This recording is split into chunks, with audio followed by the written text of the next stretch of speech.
Welcome in, Arrowhead Addict, day 4 at the Super Bowl. Patrick Allen, Matt Verderame, we got a special, awesome stream for everybody today. It's going to be a long one. We're going to be sitting here for about, 3.5 hours, nonstop? Yeah. Settle in. If anybody's got to go to the bathroom, it could be chaos. Lord of the Rings, Arrowhead Addict podcast. It's all the same thing. Yeah. We got such a great lineup for you guys today. Do us a favor, do us a solid right off the top. If you're watching on YouTube, hit that like button. Let's get as many Chiefs fans in here. Screw it. Let's get as many football fans in here as we can because we got such a great lineup today. It's not just Chiefs content. It's going to be absolutely awesome. Joining us here, I just heard he's over talking to one of those third-rate networks, CBS, NBC, something like that. But Deion Sanders, when he gets done with those guys, he's going to be coming over here to the Arrowhead Addict podcast. That's right. So it's not Joe Montana. Yeah, he's not Joe Montana, but don't tell him that. I don't think he'll appreciate that. So what was your was Deion a guy you really enjoyed watching play? Oh yeah, it was amazing. Yeah, it was amazing. I think in my lifetime he's the best corner I've ever seen. Now, I think he'd be the first one to tell you he wasn't the best tackler of all time, but he didn't have to tackle anybody. Nobody ever caught the ball. Right. So I'm very curious. I want to ask him about you. He went from the 94 Niners to the 95 Cowboys. Yeah. Which team's better?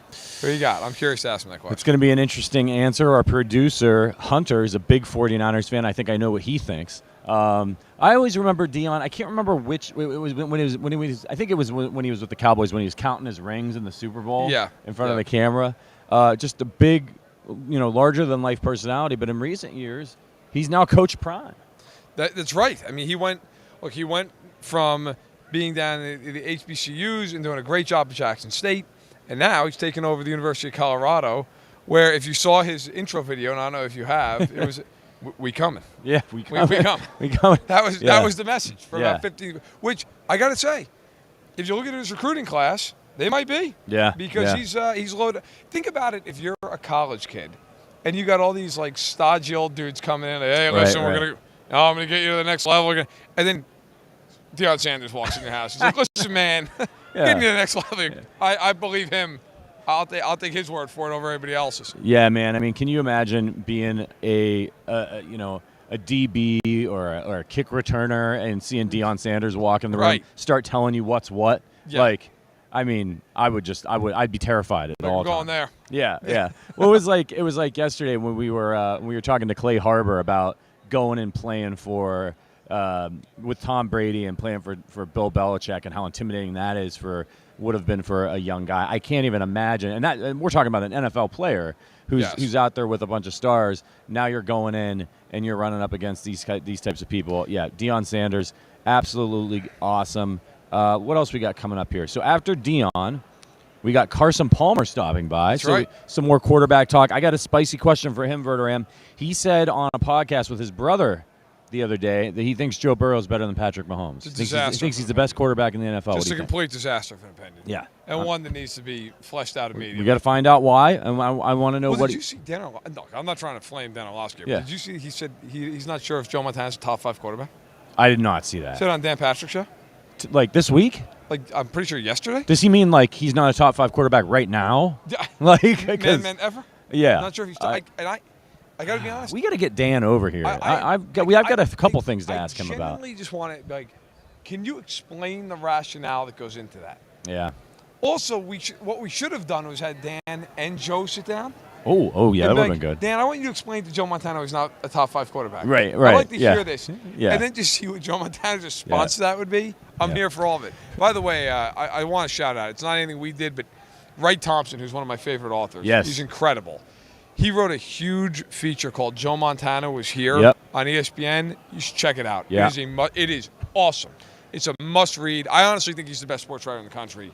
Yeah. And he did it justice, man. He did a great job. I read that article. I got up yesterday morning, was just doing some extra prep for Joe, wanted to see what he'd been saying recently. It's a long read, as Thompson's stuff are, but, it's fantastic. And if you were a fan of Joe Montana and you watched him play, this is like a peek behind the curtain into who he is as a human being, as a man. It's really fascinating. What I found really interesting about the article was it talked a lot about everybody that when he talked to Ronnie Lott and when he talked was like Ronnie Lott would tear up talking about the kind of person Joe is and Joe's heart. Yeah. But he's also like really competitive. You know, he cares a lot. Some guys will get up there, right, and I think they'll say like, yeah, you know, I don't whether I'm the GOAT or not, but Joe Montana wants to be, I think, thought of as the best. Yeah. And he wants to be respected. And there's a lot in there about how he wasn't always respected throughout the course of his career. Oh, he had a lot of injuries. And I think a lot of times, you know, it was like, well, he's not the biggest guy. He's not the most physical guy. And, Yeah. you know, if he played now with the protections quarterbacks have now, we talked about this yesterday, I think it'd be just insane. I can't even imagine, you know, what he would do at this point. By the way, I have a super chat from Mike in Sweden. Again, thank you so much, dude. And he says, thanks so much for all you do. Go Chiefs. You guys are the best. I can't believe the amount of people who are in here, like every single stream we've done. Yeah. For the entire. First of all, I don't know if you people work or not. If you do, God bless you. Yep. You're getting away with murder. It's great. You keep stealing from the employer. Yeah, we appreciate it. And yeah. Mike, we're gonna have to give Mike an executive producer credit pretty soon kidding. here. I mean, he's funding the whole show. So it's been amazing. Yeah. But you know, back to that article on Montana. It's such a good read, and you don't like as two people in the sports media industry who both started out as writers. Yep. We don't write as much as maybe we used to in the early days. Speak for yourself. Yeah. It's so great to see a piece like that because unfortunately everything that gets put on the internet is free. And people aren't paying for content, and it makes content like that really expensive to produce. A piece like that often does not come anywhere close to paying for itself. So shout out to ESPN for funding that piece, allowing him to write it. He had to go and spend time. Like, it's expensive. You've done pieces like this. Yes. You know, where you've got to go and you've got to embed yourself with a player, and it's hours and hours of time and hotels and cars and all this stuff. And it's a treat to get to read something like that and really get a look at the humanity behind some of these guys, which I know you're fond of writing about that topic as well. Yeah, I am. You know what? I think what people don't realize, or at least a lot of people don't realize, when you write pieces like that, if you're doing a good job, 70% of your notes don't even make it into the piece. Right. Like, I can't tell you, you know, there's so many quotes that don't get in there. Because it doesn't fit the structure of the story, right? It doesn't fit the flow.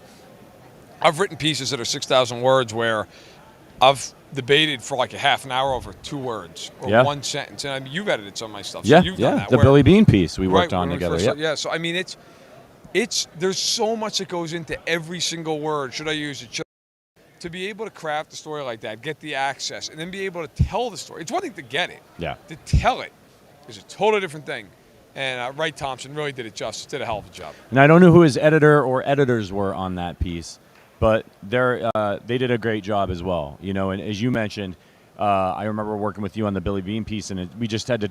You've got so much. You get this great lump of clay. You do all this work. You get all of this material, and you've got to chisel it out and turn it into a sculpture. Yeah. And you need help with that. It's difficult, you know, and so because as a writer, you're married to every word that you write. And you feel like every single thing's important, and then maybe, you know what, you get that extra set of eyes because, you know what, man, that one sentence, it's unnecessary, or maybe it's kind of redundant, or maybe we should move it down 3 graphs. And, you know, look, we've talked. I mean, I'd like to think I'm a little bit more mellow than I was 8 years ago when I first started working here. A little bit. But, like, you know, you are defensive. You're like, no, I'm not taking that. But then you have to trust the people who are reading it and trust your coworkers who are just trying to make it better. Right. I would imagine when Wright Thompson, he pretty much handed it in and went, I'm good. Right, yeah. Yeah. Feels great. Yeah. That sounds great. When you see a piece of that size, I can't even imagine how much material he had that they had to comb through. No. I mean, these things can take up to a year. It's sometimes longer. Yeah. You know, he's probably about halfway to a book. So I have his book. Yeah. Which is also awesome, by the way. It's just a compilation of all the best stuff he's ever done. Yeah. By the way, while we're on the topic, I actually just tweeted this out. If people want to read it. So in July, I did a story where I spoke to Doug Williams, Shaq Harris, and Warren Moon about the rise of black quarterbacks in the NFL and what a journey it's been. That's right. And if you're not familiar with it, I think really, genuinely, you should be, just for historical purposes, if nothing else.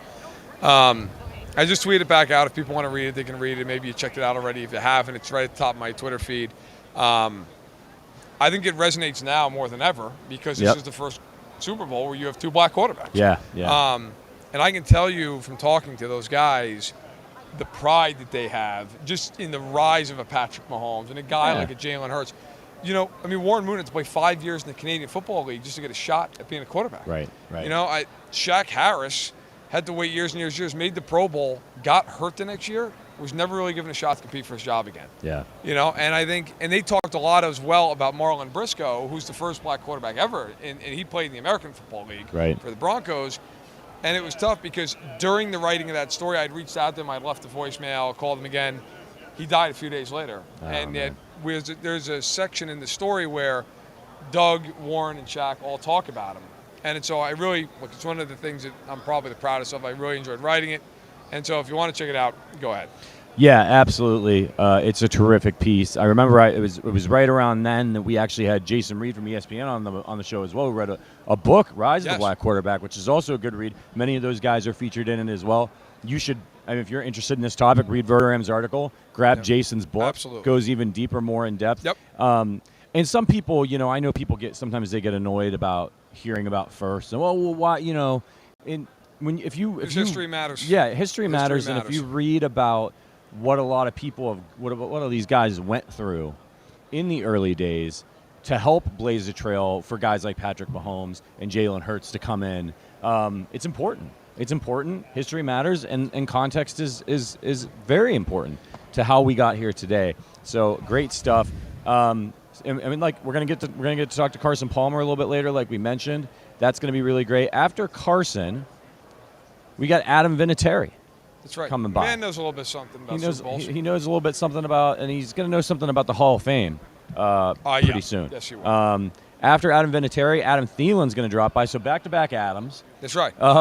We've actually got both of the two of the top Minnesota Vikings wide receivers coming by today. We're going to Adam Thielen, and after he's done, Justin Jefferson's going to drop by. And then we got Mike Golic Sr. Yeah. And then some guy named Sterling Holmes.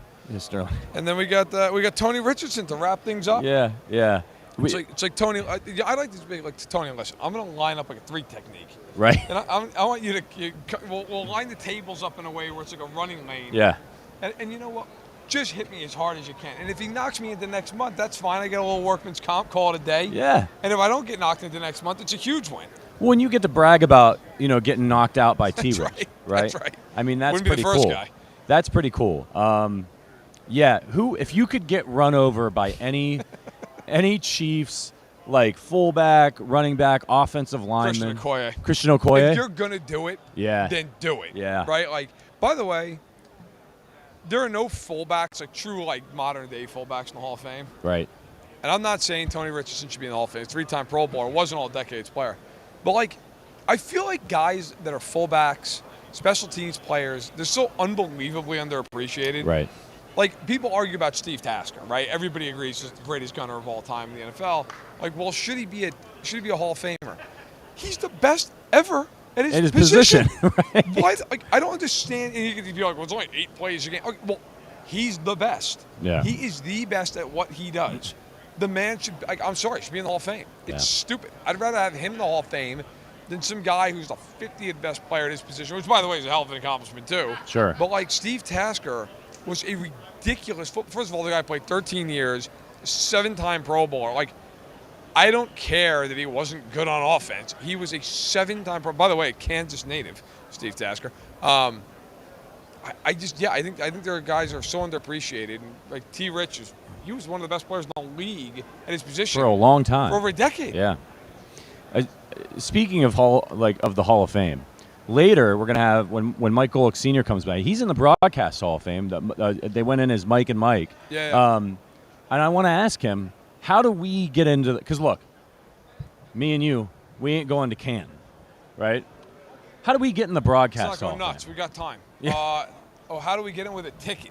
Right. Yeah. We're getting in with a ticket. You don't think we've got a shot if we keep this up? It's gonna be tough. It's gonna gonna be tough. We're gonna need a lot more from you people getting in the chat. Yeah. You need more YouTube subscribers. Let's go. Get us into the Broadcast Hall of Fame. It's just an absolutely incredible lineup today. I don't know how. By the time we get to Tony Richardson, I'm gonna be dead on my feet. Yeah.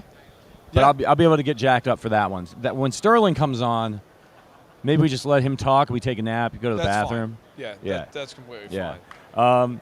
This is the Arrowhead Addict Podcast. We are waiting on Deion Sanders for as long as Deion Sanders wants us to wait. This is fair enough.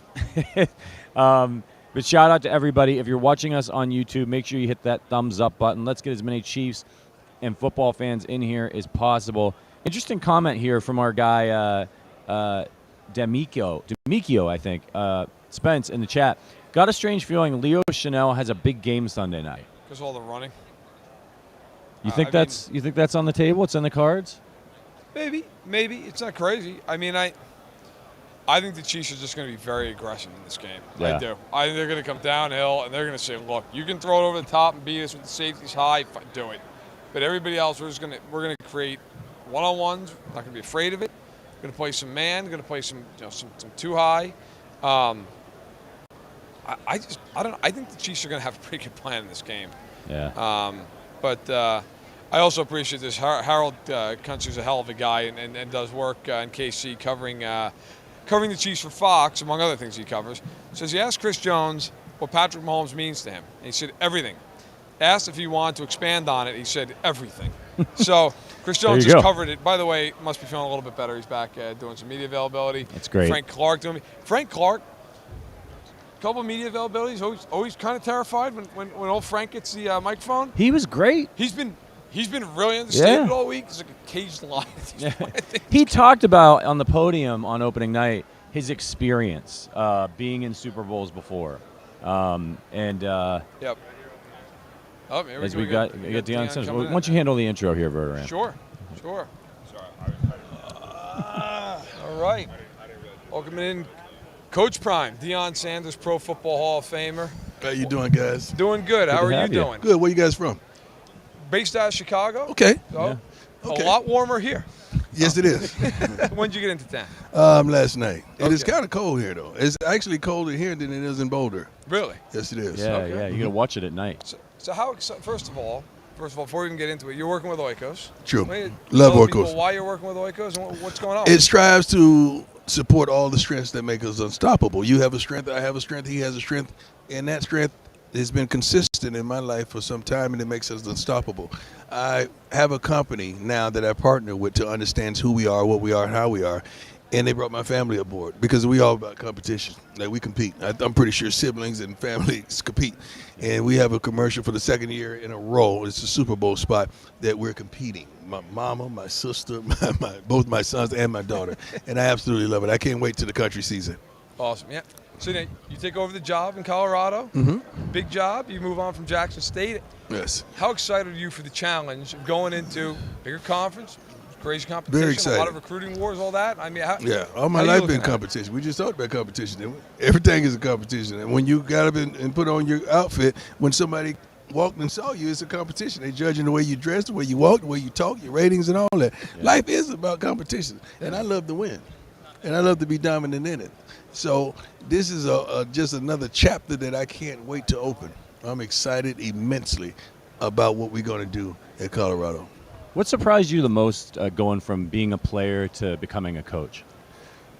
Understanding the different personalities and getting to know the different attributes of all the kids. I'm a different type of coach. I don't just coach this or coach that. I try to get to know my entire team, including the walk-ons, the support staff, and all. Everybody that touches those kids, I need to touch myself. Yeah. Now, I wanted to ask you about your playing days. You won 2 Super Bowls back-to-back, 2 different teams, 2 iconic teams. Right. Which team was the better team, the 94 Niners? The 94 Niners. 94 Niners. Yeah, that team was loaded. I believe we might have finished first or second offensively and defensively that year. You had an offense MVP and a defense MVP. I mean, how many times did that happen? So that team was loaded. You had a coaching staff that was unbelievable. Both DCs and OCs, both OC and DC went on to be head coaches. Great staff, great group of guys. And I think from that team is several Hall of Famers from that team alone. I got to ask to build on that. You guys played Dallas that year, won in Candlestick. You go to the Super Bowl down in Miami, you're playing the Chargers. You're almost a 3-touchdown favorite in the game. You should have been. Was it hard to focus for that? Like, were you? No. I mean, you go down there, you're like, That's we what beat you Dallas. I mean, was it hard? How's it hard for a grown man to focus on what he's going to check to do? That don't even, that when people say stuff like that That's what you get paid to do. It's just like saying, is it hard for you to focus right now? Yeah. I just think you beat the Cowboys. It's got to be almost like the Super Bowl. Then you're like, okay, now it's the Chargers. No. It wasn't a letdown. You got to put the exclamation mark at the end of the sentence. Oh, you did it. Yeah, we tried. Now, we covered the AFC Championship game, Okay. and there was a lot of trash talk going into that game, a lot of it coming from the Bengals side. Who was the biggest trash talker you encountered in your career? Nobody talk trash to me. Nobody ain't that crazy. Nobody ain't that risque. Yeah. And I didn't talk. Contrary to popular belief, I never talked on the field. I talked to you guys after the game, but I never talked about my opponent. I never downed anyone I ever played against in my life, and I never was ignorant to anyone I ever played against in my life. I love the challenge of it. Yeah. Was there ever a receiver for you? Mm-hmm. You're like, this guy. Got it. No doubt, toughest covers, Jerry Rice. Yeah, Jerry. Jerry, Mike Irvin. Yeah. What was it? Now, Rice, obviously, without parallel, no question. But wasn't a guy who was 6'5", wasn't a guy, but obviously an incredible route runner. What was it about him to you that was the biggest? Jerry? With Jerry, what was the biggest challenge Jerry of his Jerry game? was in shape. If I'm bumping and running you and get my hands on you every play, it's kind of tough. If you're not in condition, I'm gonna wear you down probably by the second, third quarter, and you could just take away the deep ball. That's not gonna happen. Okay, you're not gonna outrun me. Right. So now it's got to be a thinking man's game. And what you got to understand about those eras is that not only was the receiver a potential Hall of Famer, and they went on to be, but the quarterbacks. Yeah. Throwing him the darn ball was a Hall of Famer. So that made it extra hard. So now you may have the quarterback that's great, not the receiver, or you may have the receiver great, not the quarterback. Rarely do you see both on the field at the same time. Kind of going back to your coaching career, I'm just interested, as a leader myself and our organization, what's the most important thing for a leader to do to create change? You come into a program, you want to help these kids win on the kind of level that you've won. When you identify what needs to be done, do it. Yeah. Don't talk about it. Don't procrastinate about it. Get it done. Yeah. And don't wait for somebody else to do it. Go do it. And what needs to be said, say it. How do you feel about, with college football now, the shift with these NIL deals? Obviously, there's always been stuff behind it. Now it's just in front of the scenes. The curtains have been raised. There's a difference. It's NIL and there's collectives. You talk NILs is a beautiful package, but how many guys have NILs? NILs mean I'm going to pay you for your name, image, and likeness. How is your name, image, and likeness? How does that have worth when you're coming out of high school? Who's going to go buy a product because your name, image, they don't know you. Okay, so that's not name, image, and likeness. Name, image, and likeness should be reserved for players that have established themselves. That's what it should be. Now, the collectives are totally different. That's just the boosters and the money guys putting a pot of money together and someone delegating where it goes. That's totally different. That's what happened to the NCAA, which I don't think that was supposed to happen. They didn't safeguard against that. Yeah. So now we are where we are. But I want these guys, I don't want them to be hungry or starving and have desperate needs when a university is prospering as well. So I can understand. But I don't want you to be in college rich. I want you to be in college hungry for the next level. So I want those guys to focus on the NFL, not the NILs. Speaking of image, when was the earliest you remember being called prime time? High school. I dropped 36 one night and had a couple dunks back to back. And my homie looked at me and said, "You prime time." I said, "You're right." I love it. I love it. You moonlight a little bit in the NFL as a receiver. You're catching a Super Bowl, right? Yeah. If you just playing as a receiver? Both ways. Somebody says, hey, whether it's George Seifert or it's Switcher. They should have let me play offense in San Francisco. You know what? In San Francisco, I never even returned kicks. Yeah. You know why? Why? Because of my heart. Now let me explain. See, I got you, but let me explain. Because everybody said. You got the mic. Go nuts. The return man for the San Francisco 49ers at that time was Dexter Carter. Mm-hmm. Dexter Carter went where? In Florida State. He was my guy. So I would have felt real bad coming to take his job. So I wanted him to shine. But just think, I didn't return, I believe, one kick in a whole season. That's You made it for lost time. So did the coaches come to you and say, we want you to return kicks, and you said no? No, they never even mentioned it. Huh. Never even mentioned it. Somebody said something about it. Yeah. I think the special team coach, but I said, no, he got it. He got it. Well, I was going to ask you though, is if they had just said, hey, look, whatever you want, you play both ways, do whatever you want to do. Could you have been a 1,000-yard receiver? Of course.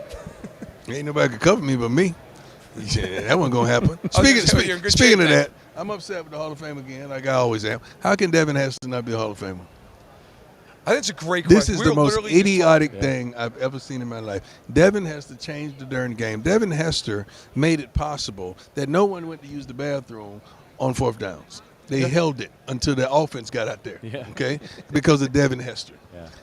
And you mean to tell me for the second consecutive year he is not a Hall of Famer? Who is picking this stuff? Yeah, he changed the game. It's a great question because we were just talking before we sat down about how so many guys who are special teams players, maybe not the sexiest positions in the world, they seem to be so marginalized when it comes down to this stuff. Well, Devin Hester's different. Anything. Yes. And Hester is a great example because you're right. He actually was. I mean, he was putting points on the board. He changed the field game. Position at the least. A Hall of Famer. The definition to me, what I was told as a kid growing up, it's a guy that changed the game. This is a guy that you can deal with, that you had the game plan, that took over the game, changed the game no matter what. You knew unequivocally what he was going to do during that game, that you paid your ticket or you turned on your TV to go watch. And he did that. So how in the world do you pick some of these guys and Devin Hester is not in the Hall of Fame? I mean, I know you've talked about the fact that you feel like there should be levels to the Hall of Fame. Yeah, it should be a level. Okay. But we should pick the level. Like the upper room, the other guys who pick it, they done a good job. They're good. Okay, now that's it for you. The players should pick the upper room. Okay. How many would you, if it's up to you, put thought in this, how many guys do you put in the upper room? How exclusive of a club is that for you? It's an exclusive club. It's like a billionaire club. You got to earn that. Yeah. Nobody giving you that. You got to earn that. And I don't know how many spots they would have, but it's a very exclusive club. And when we look at each other, we identify and we say, yeah, that's right. That's right. Yeah. Yeah, you deserve that. Yeah. Yeah. Does it bother you that players don't have more of a say of who gets in the first place? No, because some players are biased as well as reporters. But it does not. Reporters go by statistics and all that stuff. You should go by what your body of work and how you impacted the game. Is there a guy from your era, maybe even a couple of guys, who you look at and go, how is that dude not in the Hall? Yeah, Sterling Sharp. Let's start with Sterling Sharp. Great player. Yeah. Injuries. Yeah. Cut him short. Still. Oh, he's phenomenal. He was unbelievable. He was unbelievable. Let's just go with that guy right there, number one. Okay. Oh, we know you got to get out of here. We really appreciate you stopping by. Thank you. Real quick before you go, I'm sure everyone's asking you who you got on Sunday. I'm going with the Eagles. I just think they have a lot of momentum. They're playing their butts off. Defensively, they're stout. I've seen a lot of holes defensively with KC. The receivers going down was problematic. They just got to figure out a way to stop Kelsey, and they should have this game. Okay. Well, hey. Appreciate you guys, man. Coach Prime, thanks so much. Thank Deion Sanders, Hall of Fame. You guys keep up the good work, guys. Hey, thanks a lot. Take care. Deion Sanders, who would be in the upper room, by the way, if there was an upper room for the Hall of Yeah, Fame. the upper room might be named after. That's right. That was fantastic. That lived up to all expectations. Yeah, absolutely. Just probably my favorite part was can't nobody cover me but me. Yeah. Man's got a point. Yeah, he does. It's hilarious. Yeah, I was hoping to get a question in there about to hear what he thought about Mahomes, but it was really interesting hearing him talk about the guys that we were just talking about that aren't in the Hall of Fame that should be, being in the best of their position. Imagine being Devin Hester sitting at home right now. You're watching the Arrowhead Addict podcast, which I know he is. Of course. And here in prime time, stumping for you to be in the Hall of Fame. These things, that's correct. Yeah. But it's we were talking about it. I mean, it's a fair point. Like, if you're the best ever at what you do, that kind of means you should be in the Hall of Fame, right? I mean, that seems reasonable.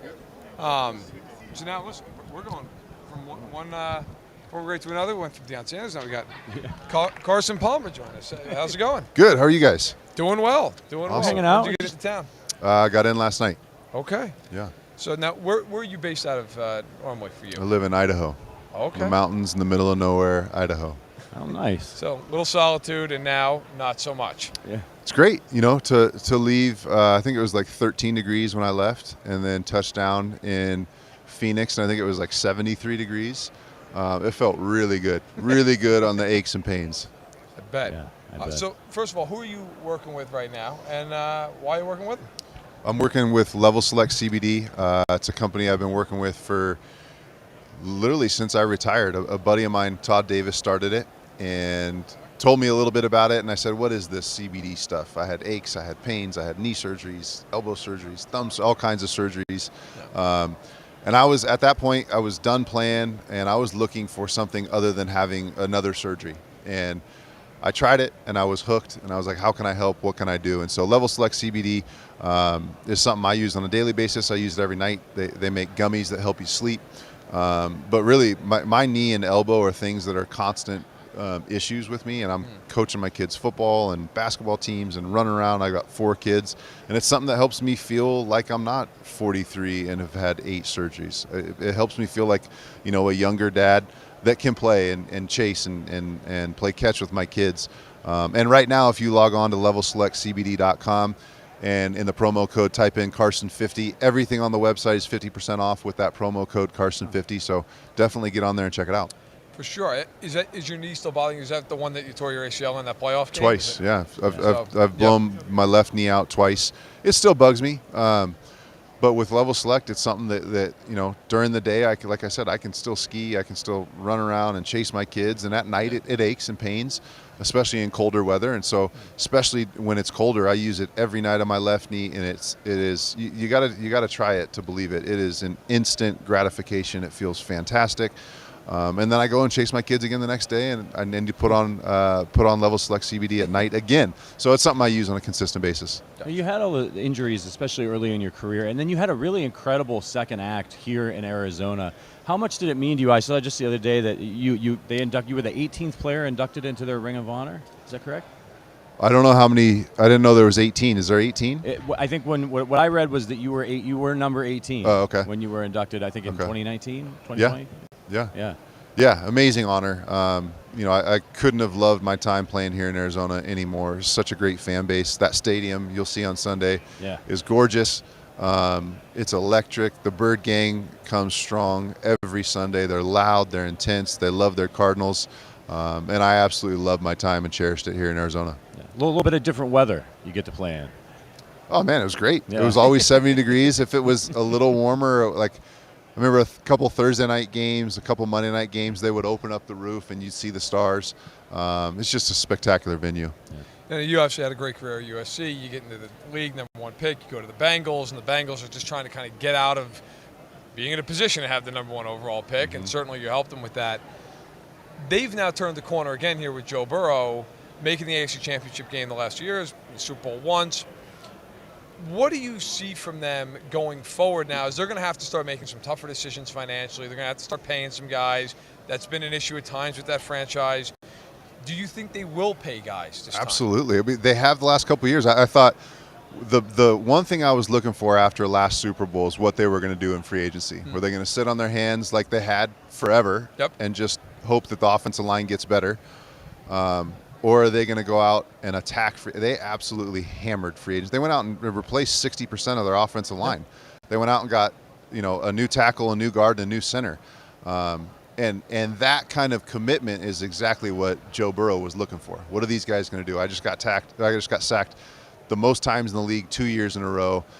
Their Achilles heel in that Super Bowl was their offensive line, and so Joe's getting ready to come up on a new deal and a new contract, and he wanted to see is this organization committed. I think the organization absolutely showed that they are committed to winning. They're committed to getting back to the Super Bowl, not just happy with the fact that they got to a Super Bowl. So I expect them to see them continue to spend in free agency. They've got to deal with T. Higgins. They've got Jamar coming up at some point that they're going to have to figure out with how Joe's new contract that works. But they absolutely seem very committed to winning, and it's great to see. And that AFC Championship game obviously was a great game. Unfortunate penalty at the end. What did you think the Chiefs did differently to get by Cincinnati in that game? Well, I thought, for one, Patrick Mahomes played really maturely. He really did a good job with the issues he had. I mean, you look at the ankle issue, that's a huge problem. if you're a quarterback. Yeah. You look at the receiver position they were falling like flies. As that game went on, they were losing another receiver. And then they had guys, that Patrick probably wasn't real comfortable with throwing the ball. Juju's backup was only getting, a third of the throws from Patrick all season long in practice. And so Patrick now had a guy in that in his in the back of his mind, he's going, man, I have very few reps with this guy. I have so many more reps with the other starters that are also hurt. So for a younger guy, I mean, Pat's still somewhat young, for a younger guy to play so maturely and find ways, at the end to not have to use his feet until that last play, but to find ways. He kept checking the ball down, really, really making mature decisions.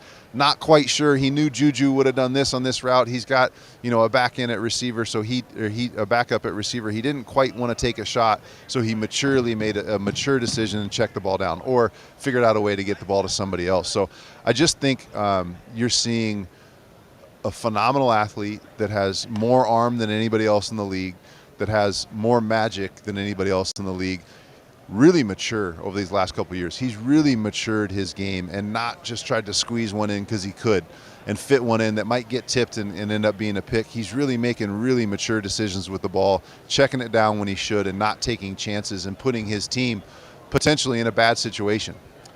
Is there a player from when you played, which is not long ago, that reminds you of Mahomes, or maybe that Mahomes reminds you of you? You know what? There's a lot of similarities in the way those guys play, maybe even from the way they see the field or the way they play athletically. Is there anybody who comes to mind for you? Nobody. Nobody throws the ball off platform. And, the platform is when you're standing, in a controlled situation and you can put both feet in the ground, 50% on your left leg, 50% on your right, and really step into a throw. He very rarely does that. And the reason a lot of guys don't do that is they can't get the velocity on the ball from that position. Well, Patrick can get the velocity on the ball from any position. And so you see him do that time and time again. You rarely watch him and go, oh, man, he's so fundamentally sound, Yeah. Where you watch Brady and you're like, man, Brady is so fundamentally sound. Yep. He's very unfundamentally sound. But as fundamentally sound as he is, he's very fundamentally sound for himself in those positions because he does it all the time. He doesn't need to be on platform. And then you see what he did, what he's done with his legs up until the ankle injury and, running through tackles and running past guys and juking. I just don't think I've seen a quarterback that can do everything the way that Patrick Mahomes does everything. Well, that's a lot of praise for Mahomes, but I was listening to your brother's podcast the other day, and you said on that podcast that you thought Joe Burrow was the best quarterback in the NFL. Tell us a little bit about what you think he does a little bit better than Mahomes and why you said that. Totally different. I mean, those two quarterbacks couldn't be further from each other as far as how they play the game.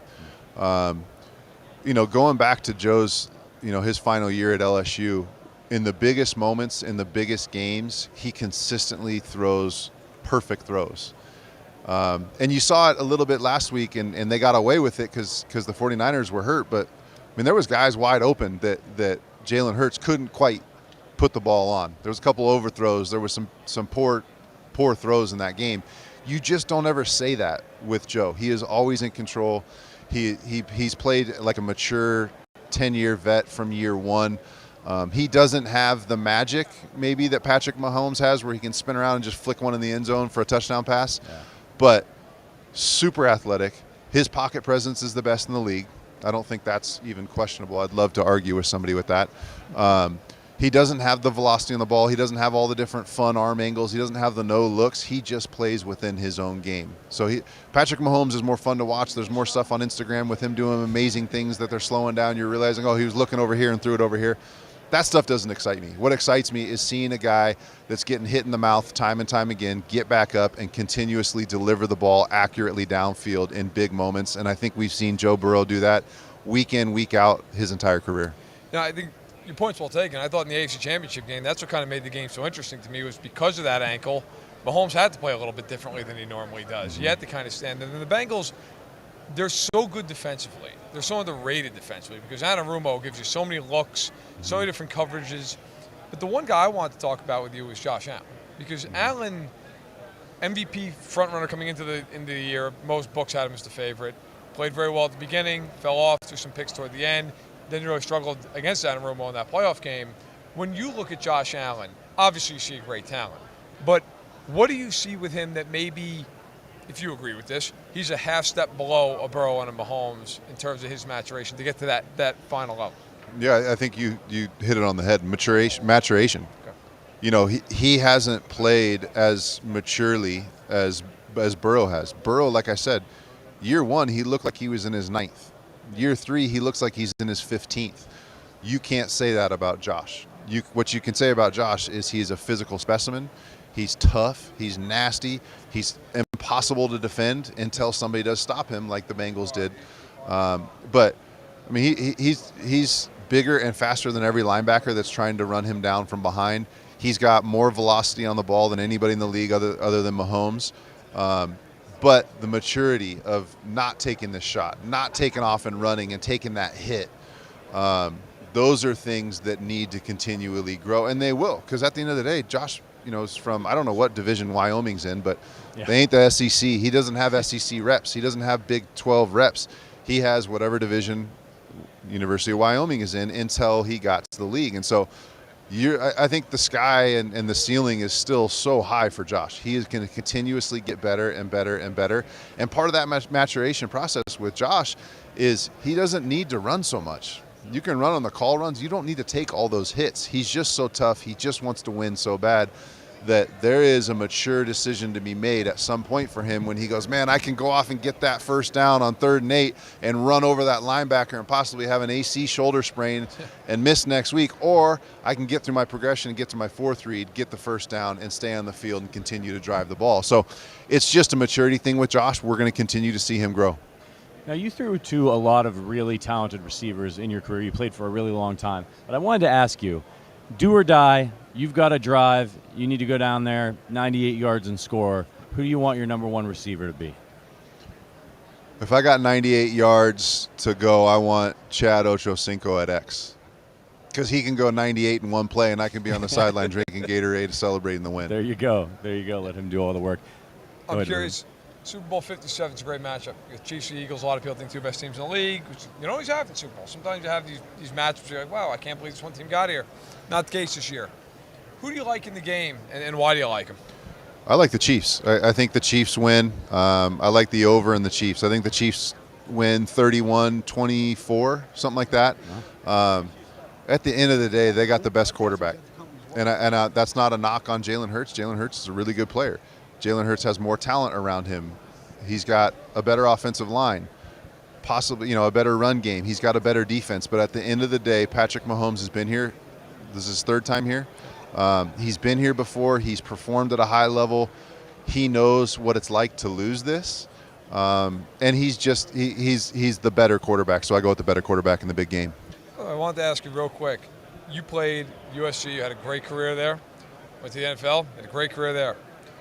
You enjoy Saturdays or Sundays more? Sundays. I like watching college football. I like watching USC. I don't love watching college football. It's not good football at the end of the day. As a player, did you like Sundays more than Saturdays? No, I liked playing on Saturdays more because it was more pure. Well, it wasn't a job. Most guys will say that. You got the band, you got the student section, your mom, college football, now it's not pure anymore. Now everybody's making more in college than half the quarterbacks in the league. So, the purity of it, the joy of college football has tainted a little bit now with the NIL stuff. But no doubt, college football, you only get to play like 10 or 12 games in college. Every one is so important. If you lose 1 or 2, you're out. In the NFL, you can lose 1 or 2 and get the Super Bowl and win it. Right. And you got to play 17 games. So college was so much more important, more intense, and obviously in the league, you play a lot more games, so they're not as important. So I'd rather watch on Sundays, but I'd rather play on Saturdays. Got it. Just one more question before you go. You played in the AFC, you played in the NFC, played in the AFC West. What was the hardest place for you to go into as a visiting team? Which stadium did you find the most intimidating? I think I'd rephrase it because there wasn't one that I loved playing in hostile environments. Yeah. And so, I look at it differently. I loved going to Seattle. I loved going to Baltimore. I loved going to Pittsburgh. I loved going on the road, and it was really, really loud, and you could make them shut up, and you could get it really quiet. And so, it wasn't that I couldn't wait. The first game when I was in Arizona, the first game I looked at on our schedule wasn't Monday Night Football, it wasn't Thursday night, it wasn't our bye week. It was when do we get to go play in Seattle? And thankfully enough, we got to end a lot of years there when it was for the division, and it was just such a great environment. That place is so loud, it's so intense. There's very few of your fans. It doesn't matter even if you're the Cowboys or the Raiders. Yeah. You don't get many seats in that stadium. It is all the Seahawks. And so I loved playing there. Baltimore was the same. Baltimore, great, kind of a college-like environment. They had the band. Yeah. So I loved going to Baltimore. I loved the intensity that crowd brought. Yeah. Pittsburgh was fantastic as well. Yeah. Hey, Carson, thanks so much for joining us. Really appreciate it. Guys, Best luck this thanks, week fellas. with Level Select CBD and the promo code Carson50, correct? Got it. That's Carson right. 50, levelselectcb.com. Go ahead, check it out. Carson Palmer, one of the Carson best Palmer, to do it. everybody. Thanks for joining us. Yeah. Really appreciate it, man. Absolutely. And you can Best of follow. luck. Enjoy the week. You can follow Carson on Instagram. He's at Carson Palmer 3, and you can get Level Select as well on Instagram at Level Select CBD. It was one of my favorite conversations from the weekend. Yeah, it so was good. far. It was good. Carson's he's a very detailed speaker when he's talking about the game, and some folks sit down and, Mahomes, he's the best. Sure, it was really interesting, and I know all of you watching out there maybe didn't like to hear that he thinks that Burrow's better than Mahomes. You may not agree, but his reasoning is sound. Yeah, I mean, right? look, people are going to have opinions that aren't always. Now, do I think Mahomes is the best quarterback? Sure. I'll also say this: Carson Palmer, man, has a little bit of a one-up on me. Yep. Played quarterback in the NFL. Knows a little bit more about football, maybe. I'm I don't know. dope sitting here at the table. So, fair enough. I'll listen to him. But yes, I think it's really interesting to hear players' perspectives. Yeah. It's really interesting to hear guys who not just players, but his great players. Yeah. Look, he knows what he's looking at more than I do. If I'm Right. sitting there watching a football game, I like to think I know a lot about football. I don't know Yeah. what Carson Palmer knows about football. Are you kidding me? Like, there's not a chance. I could study football for 30 years. I'm not going to know anything about it compared to him. So, really interesting. Hey, man's living in Idaho. Just trying to get away from society. I know. God bless him. And these guys, we think of them, they're athletes, but in a way they're artists. And they all have their own style, right? And so, Carson, kind of a classic pocket passer. I'm sure there's a lot about Joe's game that appeals to him. If we brought somebody in here, like John Elway or Mike Vick, they might talk to you about Patrick Mahomes and be like, I love his pocket mobility. I like the way he moves around, the arm strength, the arm angles. So people value different things. And as we've seen with Joe Burrow and Patrick Mahomes and Josh Allen and Jalen Hurts, there's a lot of different ways you can win football games in the NFL. Yep. I'm taking 15 myself. Yeah. I got to go 98 yards. Give me 15 or give me number 19, number 16, Joe Montana. Yeah, no, I'm with you. I think right now Mahomes is the best in the NFL. Now, will he be for the next 10 years? I don't know. But right now, I would take him. Yeah. I would take him to start any franchise, period, end of story. Mahomes has been challenged in ways, I think, that Joe Burrow hasn't been yet. Now, that doesn't mean that I think if he loses T. Higgins or Tyler Boyd or something that, he's just going to be trash. Right. But how you respond, like a lot of players come in and they have a good season in the NFL. Yes. And then people get a look at their tendencies, defenses adjust, and then it's, can that young quarterback adjust to the adjustments, to everybody coming up with different ways to stop them? And we saw Mahomes, it took him, 4 games to kind of get it. And he's still, but he's been so much better this year than he was last year, second half of last year. It's time to work on those things. So it's just really fascinating. It's a game of chess, and I think that's why when we say things on the podcast, like when Bengals fans are like, yeah, we're going to be back. And it's like, well, you just, you don't know. You don't know that. You don't know. Yeah. These teams change, salary cap issues, injuries. Absolutely. You can't take it for granted. Joshua in the chat says, dude hates Arrowhead still to this day. He didn't mention Arrowhead. He was in Raiders 2 years? Yeah, he's trying to forget that. Yeah, right. I didn't bring that up. He probably had that piece of his brain removed in the offseason. Yeah. I mean, Cincinnati at that time. Man had a rough go of it. Then you go to the Raiders. He must have been so damn happy to get out here to Arizona. Yes. I mean, I can't. How many Even. people say that, right? How Right. many people are like, thank God I got to the Cardinals. Right. Joshua in the chat says too much PTSD to even mention it. Yeah. Yeah. That was not a good time to be. It's so many people. It's like you go there and you think your career is over. Yes. You know, Randy Moss. Remember when the Patriots got Randy Moss? People forget Carson Palmer literally retired to get out of Cincinnati. That's right. That's like right. people forget that happened. Actually, that was a real thing. So Carson Palmer played 7 years with the Bengals. Man only lasted 24 starts with the Raiders, where he went 8 and 16. Yeah. Then he got out of there and played some really good years in Arizona. Like, really good years. Like, his first year there, 24 TDs, 22 picks, not great. But then he had 35 touchdowns and 11 picks. He did over 4,700 yards. Yeah. And people forget, he was a great player at times in his career. He really, like, look, not saying he's a Hall of Famer, but like 3-time Pro Bowler. He had a really good career. Yeah, and how many guys? Like a Tony Romo type. Yeah, and how many guys play that long in their first stop, go somewhere else, and on their third team make that team's Ring of Honor? Yes. You know, that's why I really wanted to ask him about that question, because what a second act. And I always admired him in the way that he kept coming back and fighting with those horrible injuries that he had. Which apparently are still bothering him a little bit, unfortunately. But he's probably not the only guy who's dealing with some stuff like that. So we had Jesse Palmer earlier. Now we had Carson Palmer. Yeah, you talked to Jesse Palmer. Was recorded this morning. Yeah. How did that go? That was great. Yeah. At one point, man stood up on his chair and was reenacting a scene that he dealt with Sean Payton. Are you serious? Yeah, he stood on that chair? Man stood on the chair. I don't know that I would get on one of these. It was chairs. aggressive. Yeah. But it was awesome. He was the Giants' backup quarterback for a couple of years, and Sean Payton was his offensive coordinator.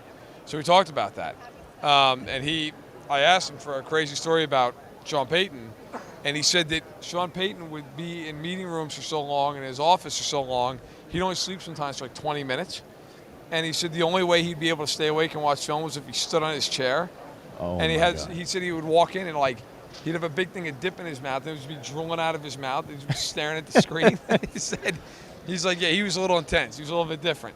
So that was a story. You'll see that. That'll go up on the Stack in the Box. So you check that out. Make sure you subscribe there. He was a great interview. Yeah. He's a Canadian guy. He was sponsoring Crown Royal. If you're a hockey fan, he said something that's beyond sacrilegious. Yeah. Man says he's a fan of the Canadians, the Maple Leafs, and the Senators. That's like if you were like, I'm a Chiefs fan, but also the Raiders and the Broncos. Right. Like, Canadians fans and Maple Leafs fans hate each other with a visceral passion. Yeah. So to claim all of Eastern Canada is a hell of a move. It's going to be a buzz on social media. By the way, I see our guy Jeff Schwartz over there. I ran into him yesterday. Did you tell him, why isn't he coming on? I'll have to text him, bother him. You know, he's doing the rounds, just totally ditching us. You did a whole podcast with the man for like 6 months. I was talking to him yesterday. He was like, "Yeah, we'll get together." He's a great dude. He's hilarious. I'll tell him to come over and bother us. One of the great guys, from the league. Now as an analyst, my favorite thing for on Twitter every Christmas is watching Jeff and his wife drag the Christmas tree out of the house first thing on Christmas morning. So we got Adam Vinatieri coming up, supposed to be here in a couple of minutes. Really excited to talk to him. Boy, talk about kicking in a lot of big games. There's Mark Carmen, our guy, just wandering around. Hey, Carm. What are you doing? Come here. Get him up. Come here. Grab the microphone. Sit down. All right, Come hang out. Adam Vinatieri's going to kick you out pretty soon. But what's your pick on the game? I got the Eagles by 8. All right, I feel even better now. 8? There you go. 8? Get out of here. I'm glad he doesn't work here anymore. 8? That's just insulting to Patrick Mahomes. I can't. He's usually always on the Chiefs bandwagon, but he's gone against him. Yeah. He's gone against him. He doesn't care anymore. We got Adam Vinatieri coming over right now, by the way. So good. We get a real personality here. Yeah. Carm. Yeah. Disgrace to humanity that he is. Yeah. And Jeff says he'll come over as well. Oh, cool. So we're loading up. Yeah. We're loading him up. So let's say, Adam, what's going on? Yeah. Matt Doing Verderame, great. How are you? Good to Welcome, see you man. guys. Yeah, thank you. Yeah. So, first things first, you're working with DiGiorno. Why don't you tell everybody what you're doing and why you're doing it? Yeah, during the game, if any of the kickers kick a field goal or extra point, doink it off the upright. It can still go in, so I'm not cheering for them to not make the kick. Sure. But if they do that, and the fans, if you go and visit DiGiornoDoinks.com, if there is a doink in the game, free pizza for everybody. So For everybody. Gotta love that. Well, as long as you've gone on to DiGiornoDoinks.com and signed up, yeah, you're good to go. So you hear that right now, everybody. We're streaming live here. Thousands of people are watching. That's right. Go to DiGiorno.com, sign up. This is the biggest thing that could happen all weekend, I think. You got to hope for Butker maybe to just slide one in off the. Yeah, hopefully it goes Absolutely. in. What if it's a double doink? I don't think we get double pizza. I think we probably shouldn't look at a gift horse in the mouth. We should just take that Yeah. pizza and run with it. But guess. if you want to call in and try to see if you can't get double, let's go with it. Let's work it. So you were known, you had a few big kicks in your life. One or Couple. two. One or two. Yeah. Of all the kicks you had, and of course, a couple in Super Bowl, there's a snow game against the Raiders. Which is the kick that means the most to you? Well, I know the one that I'm the most proud of is the one in the snow. I mean, For sure. that's the most difficult with the conditions in the situation, and you miss it, you're cleaning out your locker and you're going home. Yeah. There's nothing like kicking a game winner in a Super Bowl and the confetti's falling on you and you're the champs and nobody can say crap to you at that point. You're like, yeah, I'm the man, So I think there's nothing like playing in a Super Bowl, but like I said, the one that I'm the most proud of is probably the kick in the snow. Could you see the ball go through the uprights with all the snow that night, as heavy as it was, or were you just kind of like it was looking at the officials? Yeah, no, it was a crazy situation in the sense that I knew they couldn't really get a good rush because they just couldn't get the traction. So it wasn't about get off time, but it was about staying on the balls of your feet, making sure you don't slide and fall down or whatever, and get it above the line of scrimmage and get it straight.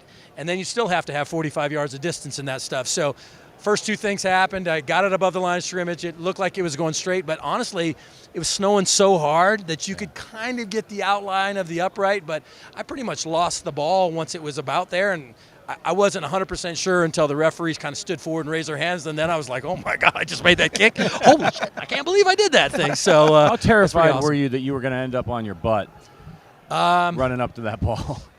Yeah, well, and that's Ken Walters, my holder, said to me, he's like, hey, listen, I'm not going to spin the ball or anything. I'm going to leave the laces where they're at. I'm like, way to build extra confidence for me. Right, yeah. Give me laces in 45 in a snowstorm with everything on the line. But thank goodness it was a good snap, and he got the ball down.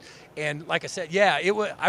It's almost like running on ice, right? You try to take little baby steps to get there. Yeah. I don't know how I made that kick. I really don't. I look back at it, and at the time I thought, yeah, it's a 50-50 shot. No, it's not. It's about a 2% if you're lucky. Yeah. But I made it the one time I had to. And so. that was an old Foxborough Stadium. That wasn't on field turf or anything. That was 100%, old grass. Mud and nastiness. Yeah. Oh, yeah. It was, that was, like I said, that's the one. I've had a handful of kicks in Buffalo and snowstorms and stuff, but nothing compares to that. I mean, I still dream or nightmares or whatever you think about having to kick that kick again, but I'm just happy it went through the one time it needed to. For all times you watch it, when you watch it, do you still get nervous?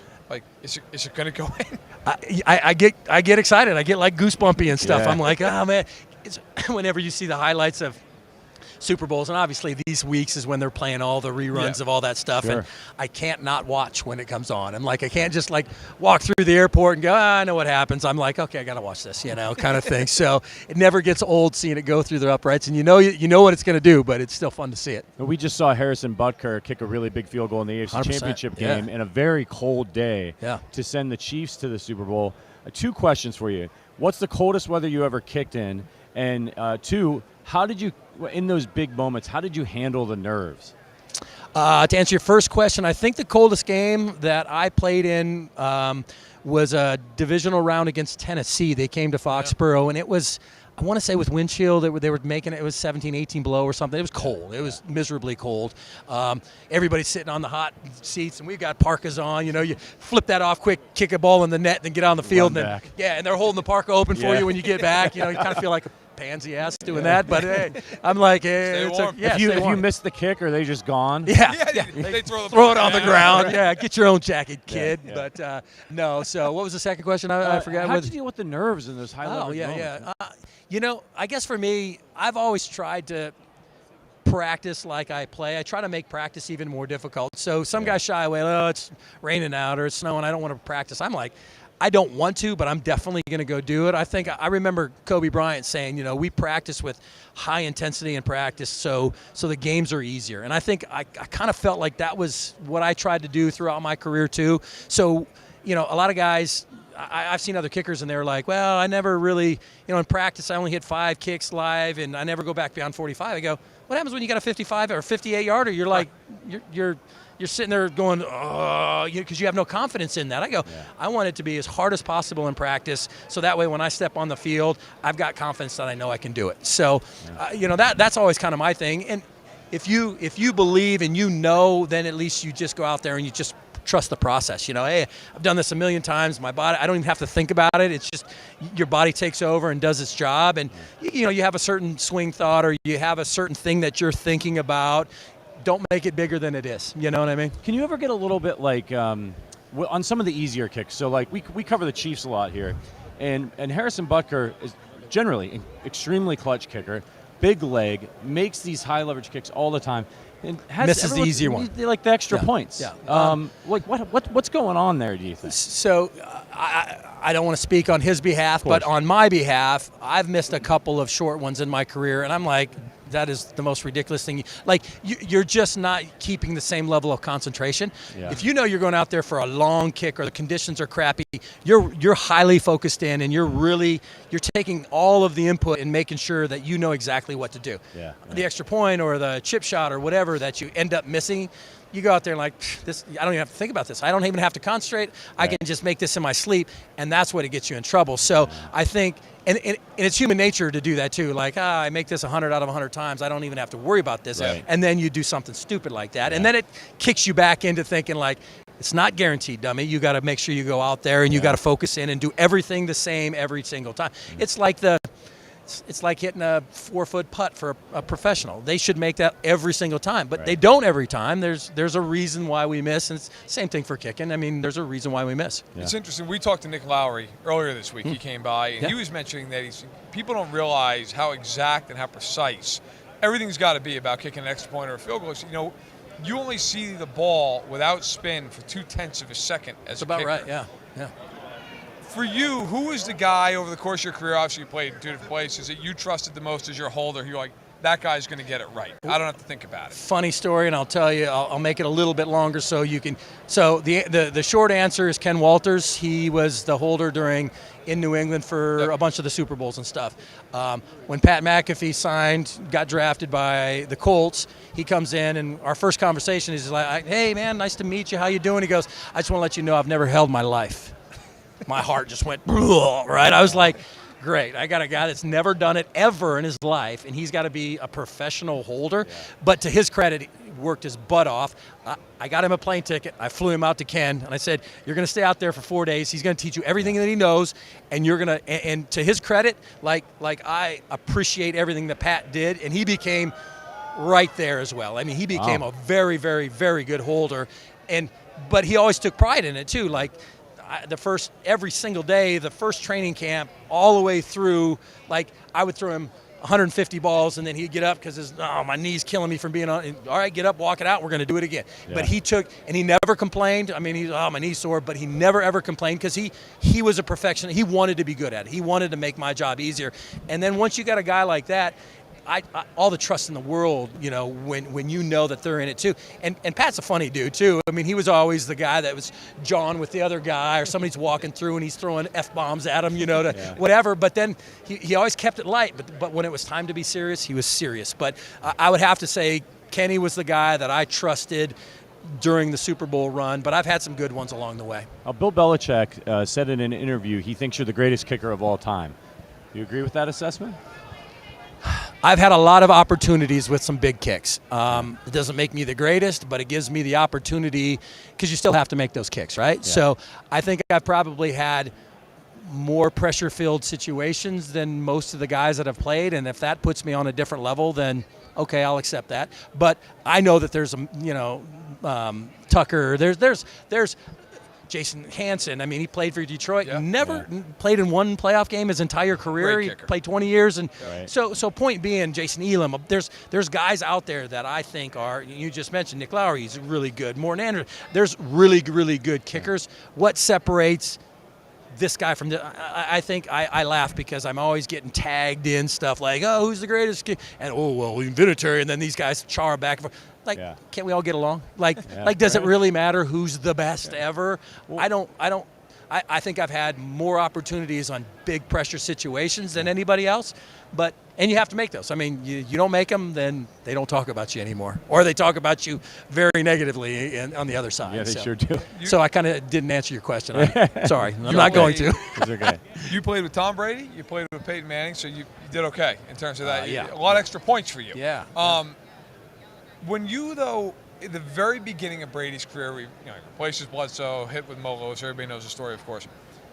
When Bledsoe was ready to come back, where did you stand on that? Were you like, Drew's our guy, he should be the quarterback? Or you're like, you know what, Tommy's pretty good. We might have to roll with the kid. So that was a really, really interesting situation because Bledsoe gets out, Brady comes in, does all that good stuff, gets hurt in the Pittsburgh game, the AFC champ. Yeah. Yep. And Bledsoe comes in and throws a strike to David Patton in the corner of the end zone. We win the game.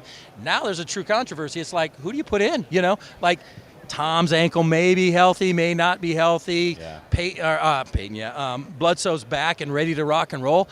Yeah. I was really torn. I was like, I just don't want this to be a distraction and any dissension and any of that stuff. I'm like, I felt good. I'm like, if Brady's healthy, he's the guy. If he's not healthy, put Bledsoe in, no doubt. Way above my pay scale. I wasn't getting to make that decision, but Brady was healthy enough. His ankle was probably not 100%, but it was close probably at the game, and the rest is history. I mean, you go in there and do what he did, and he's the greatest of all time now. And so, but at that, yeah, it was like we were all looking around. All of us guys on the field and, teammates and stuff were all like, oh, damn, what are we going to do here kind of thing. So I don't know. I probably would have put in Bledsoe, probably, just because he was the vet and he was healthy and without knowing if Tom's going to be healthy. But Tom did such a great job. And the cool thing about that team that year, 2001, our team, everybody just stepped up.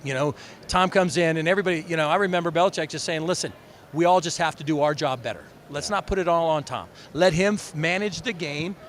And as long as he doesn't screw up the game, we'll win it for him. And that's kind of the theme that whole year. I think I had 5 game winners that season. So we weren't blowing anybody out. We were just staying in the games and finding a way to win at the end. And I think that ultimately is the reason why we played the greatest show on turf and beat them, because we believed in the process. We believed in each other, and it was pretty awesome. Yeah. Your turn's coming up here pretty soon to get your name on a Hall of Fame ballot. I think we all agree you're going to get in at some point. Why do you think there aren't more kickers in the Hall of Fame, and do you think there should be? I don't want to say it's an underappreciated position, but we're not on a field. We've got 5 or 6 plays a game, maybe a few more if we're doing a lot. I understand, the quarterbacks of the world and stuff are more important in winning and losing games than. I mean, we have our role for sure, but for the longest time, it was never a position that anybody really thought about unless we did a bad job, So it's nice to have a second guy. When Morton got in, I was like, well-deserved, about time. Now we've got, a punter in the, Ray Guy's in and stuff like that. So hopefully there'll be a little bit more. The tragic part of it is only a handful of guys get to make it every year. And if you look at how they're cutting down and making the decision, every one of those guys that are on that list right now ultimately deserve. They could be, that's why they're there. So, until they start letting 15 or 20 guys in every year, it's a hard thing to get. So just the fact that even anybody mentions it, like I've got an opportunity, I feel really, really honored for that to start with. Yeah. Who do you like in the game this weekend? You got the Chiefs, the Eagles. I think a lot of people feel like 2 best teams in the league. No doubt. By far, I feel like those 2 teams deserve to be. And it's not like, oh, this team got lucky or somebody. They, throughout the entire season, the best 2 teams in football all year long. I'm going to give a slight advantage to Kansas City just because I'm going to say the Andy Reid factor, right? He's been around. He's done it so much. I think both teams have a lot of players that have played in Super Bowl, so both teams got plenty of experience. It's not like it's an oddball team that nobody's been there and they're, oh my God, wide-eyed. Like, both teams know they deserve to be there. Selfishly, I'd like to see Nick Sirianni, who, he was with the Colts a few years back. He's a great man. I would love to see him get a ring, but I'm just kind of fanboying at this point. I really don't have any horse in the race. I don't really care one way or another who wins. I just want it to be a good game. You played in a lot of Super Bowls. Do you think experience is properly rated, overrated, underrated for teams going to the Super Bowl? I definitely think it makes a factor. I definitely do. Okay. Overrated, I'm not sure, but I do think – I remember when we went with the Colts the first year when they won the Super Bowl against Chicago, Dungy grabbed a handful of us guys, that Booger McFarland, myself, a couple other guys that had played in Super Bowls, and said, I want you guys to talk to the guys. I want you guys spend as much time as you want explaining the process, explaining what the fan days are going to be about, explain the media and all the fans around and the security and all the stuff that goes into it, because if you don't know, it can be overwhelming a little bit. I think for anybody, you have that first week of practice and you feel like when you fly down here, you're ready to play a game. Now you got a whole week of a circus that happens that you got to sit there and manage it and deal with it and have a million questions asked every single day. And so you get to a point like by about Wednesday, you're hoping that the game was today. And by Friday, you're like, please, can we get this game here? So it's just kind of overwhelming. But the cool thing is after the flyover and after the national anthem, it's just a football game. So we all think too much about what it is. And if the team that can just focus in and say, hey, we're just playing another good team, and if we can win, ultimately the Super Bowl is the prize. But we don't have to think about we got to win the Super Bowl. Think about beating another really good team, and if you can do that, then you get to have the ring. So I think it is. I don't know if it's overrated, but it definitely is not underrated. Yeah. Gotcha. Wait, Adam Vinatieri, thank you so much for joining us today on behalf of DiGiorno. Pleasure. Yeah. Let's hope something hits an upright. That's right. Absolutely. Free pizza all the way around. Go visit DiGiornosDoinks.com. Yeah. Make sure you get registered or no free pizza for you. Thank you so much for coming by. Awesome. Thanks, guys. Appreciate it. Thanks for having me. Appreciate it. That is Adam Vinatieri. Man has a little bit of knowledge about the Super Bowl. Played in a bunch of them. Won 4 of them. So I'd say it worked out okay. We're gonna have to count up how many Hall of Famers, future or present, that we talk to when this whole thing is over. It's gonna take 2 hands. He did say though. He said, about Wednesday or Thursday, you're wishing for the game to get here as a player. That goes for the media too, by the way. Yeah. Right? There's fatigue. Fatigue at a point. It is a long week. I mean, we're happy to be here. Let's check in on the chat. If you guys are watching, thank you so much for supporting us during our marathon stream. We're just getting started here on Radio Row. Hit that like button for us on YouTube. I think, do we have a bit of a lull here before? 11:10. So we're 1 minute. We're going to have Adam Thielen. That's right. From the Minnesota Vikings. He's a late addition. That's right. Really talented receiver. He's not bad. I want to ask him if he thinks he's going to be in Minnesota next year. He's still signed. I think they're over the cap. I think he's due a lot more than I'm going to make this year. That sounds there's some business decisions that might have to be made. Is that a guy that if he were to end up, would you like to see him on the Chiefs? Be a nice addition. Yeah. Be a nice addition for sure. Veteran receiver, had 716 yards this year. Hands. So he's coming in right now. Perfect time. All right. What's up? How's it going, Adam? Welcome in. Yeah, thank you for having me. When did you get into Phoenix? We got in, Tuesday night late. Okay. Okay, well, a little warmer than Minnesota. It is. We came from Florida, so it's been nice there. But get away a little bit. Yeah, but no, it's beautiful here. Played in the Waste Management Pro-Am yesterday and had a good time there. And how'd you do? Good, yeah. Played well, and I always love those events, especially that one. I mean, the atmosphere feels like a football game, so it's awesome. Yeah. So who are you working with, and why are you working with them? Yeah, Over Easy Bars, Over Easy Foods, they make a great breakfast bar. It's always great to represent a company that you really believe in, right? And a healthy bar that has low ingredients, not very many ingredients, and is made out of oats and eggs, basically. It's great for me because we're always on the go with 3 kids and be able to grab a bar that actually tastes good and has good texture. You can't find that. So when I found these bars, I was all in. And they're special. They're a special company that's doing some big things. Awesome. I'm curious. Your season this year was interesting. You guys were 13-4. You get in the playoffs. The offense played well. Defense had its struggles. Is what it is. Now you go into this off season. Where's your mindset at? I mean, because the team won the division going away, no problem there. The offense played very well. You had first-year head coach Kevin O'Connell, who seemed to do a heck of a job. Now you go into this offseason, and do you feel like there's a lot of work to be done? Like there's maybe some minor adjustments to be made? I mean, from your perspective, where do you see it? Well, luckily, I don't get paid to make the big time decisions because I think there's gonna be a lot of tough decisions for the team to make. What I do know is that Minnesota, the Vikings organization, is set up for some major success in the future. They have an organization that has put great leadership in place with a head coach, a GM that are just great people, and they're really good at their job. I can stand behind that. What it's going to look like next year as a team, I have no idea. But I strongly believe in the culture and what the organization is building, and I think that they're going to have a lot of success moving forward. Yeah, we know you're still under contract with the team, but there's some cap issues. Some of the business stuff sometimes get in the way. Do you think you're going to be there next year? Well, I'll say this: I know I can. I feel that I can really play at a high level still, and I can do the things that I've done my whole career. And I just really want to help a football team win games. I want to help a football team get to the championship, to the Super Bowl, and win a Super Bowl. Will that be in Minnesota? I hope so, because I'm from Minnesota. I grew up a Vikings fan, watching Chris Carter and Randy Moss and Jake Reed and Dante Culpepper and all those guys, have success. So for me, I want to end my career in Minnesota. Will that happen? I don't know.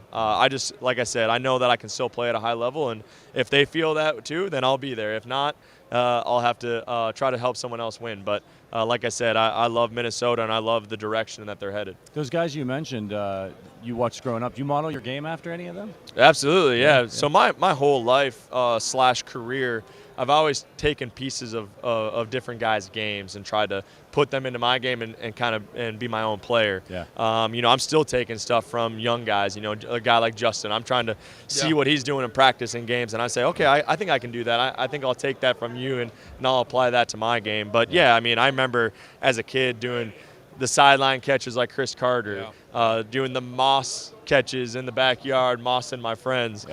So you're always trying to do those things and emulate the great players. So the important thing to note here is we have Justin Jefferson coming up in a little bit. Yep. What is he not good at? Yeah. Wow. I asked That's Smith a great point. When about Patrick Mahomes, he said, "Man can't order a steak. It's a disaster." Okay? Everybody sees Justin Jefferson. He's incredible. What is something that he's not good at that we can give him a hard time? I got something for you. He is terrible with sugar. He loves sugar. I make him a cup of coffee every morning, and he puts about 10 packets of sugar in the coffee I make him. I'm like, the coffee is supposed to be healthy. Like, don't put sugar in it. But that's probably the only thing he's not good at is eating sugar. Yeah. Okay. All right. That game in Buffalo this year was just a wild game, probably the craziest of anybody played all year long. He made a catch on 4th down, which I know you know what I'm referencing. Yeah. I was watching the games. I'm like, how the hell did he catch the ball? Does he do those things in practice as well? Where you say, were you surprised when he made that catch, even by NFL standards? Or you're like, well, that's Justin. I'm not surprised at all. Yeah, one of the things about Justin is you can't be surprised by anything. I've been around him for a while now, and since the moment he got into that building, that he just makes those type of plays over and over and over and over. So at some point, it just becomes expected. Yep. Right. And it's unbelievable because usually in this league, you have some success and teams take you away and they make it really difficult on you. For him to just continue to have enormous amount of success shows what kind of person he is, what kind of player he is, and the potential of what his career could look like. He is the best football player in the NFL right now. And he's definitely the best receiver in the NFL right now. And to be able to do that in year 3 is unbelievably impressive. Do you think he should win the MVP? Yes, hands down, yeah. For him and for you, you guys have formed a very nice tandem here the first 3 years of his career. And was it a hard adjustment for you? You were a 2-time Pro Bowler, putting up major numbers, and you certainly still put up numbers, but Jefferson has become, even in your words, he's the best receiver in football. He is so dominant. Was it a tough adjustment going from being like, okay, I was the number 1 guy here. Now I'm the number 2 guy. Or you're like, you know what, this is great. They're going to pay all their attention to him throughout the course of the week, and now I can go one-on-one and get some different matchups. Right. How did you kind of approach that and deal with that? Well, I love it because just like you said, we should be able to work together as a tandem, right? To help each other have success. You know, I've always said that I for Justin now, especially where he's at, he's the number 1 guy, right? He should be getting more targets. He should be getting more opportunity. But I want to be able to help take some pressure off him. Sure. So, again, I feel like I can still play at a very high level. So I feel that me being opposite of him can only help him. And sometimes this year that didn't happen very much. But again, I feel like for me, I believe that he should be getting those targets. And as a competitor, you want opportunity, right? You want to be able to show what you can do. You want to help your team win. You want to be able to help your team go down and drive and score touchdowns, right? But at the end of the day, you realize that when you have a guy that's as good as he is, that you need to give him a lot of opportunities and let him kind of go to work. And I'm just there to try to take some pressure off him. Switching gears a little bit, I was reading an article this morning, actually, about your foundation. Just the other day, you surprised an 8-year-old kid, Devin D, with tickets to the Super Bowl. This was from through the Thielen Foundation. Can you tell us a little bit about the foundation and its mission? Yeah, Thielen Foundation is our whole mission is to help youth reach their full potential. Yeah. We are very passionate, my wife and I, very passionate about youth and helping them, give them resources, opportunities to reach their full potential. We feel like there's a lot of kids, there's a lot of people, especially in our community and in all communities, right? But in our community that we've been in Minnesota our whole lives. Yeah. And so to give back to that area, there's so many kids that just don't have resources. They don't have opportunities. You go look at their schools, you go look at their sports programs. They don't have weight rooms. They don't have nice jerseys, or they don't have anything to be excited about. Right. So we want to provide these kids with excitement to be involved in sports, which we think will help them do better in school, to stay in school, finish school, and then maybe go on to get a college degree or go on to play a college sport that helps them get a college degree. So we've been doing a lot more with providing resources, opportunities, so that they are excited to be a part of a team, which we think will help them in the long run. And we're very excited about. It's awesome. Terrific. You mentioned at the top, you have 3 kids. How old are your kids? Yeah, we have a 6, 4, and 1-year-old. Okay, so the 1-year-old is not going to be part of this one. But the 6 and the 4-year-old, do they care? The dad's a football player. Are they aware of it? Are they really into it? Do they not care at all? Yeah, I don't think they care too much. My 6-year-old is definitely getting into it more now, but I don't think he realizes that it's, the NFL and things like that. It's just that's his job. It's just football. And he's extremely obsessed with football. That's all he wants to do. I picked him up from school the other day. We're driving home, and he goes, "Dad, I love school, but I just want to play football." Here it comes. It's pretty cool to see how it's impacted him. And, like I said, he plays flag football. He's 6 years old, and he thinks it's the best thing ever. And it's really cool. We know you got to get out of here. Who do you have on Sunday? Yeah, I've been obviously answering this question a lot, and I think that for me it's kind of weird because I don't like the Eagles.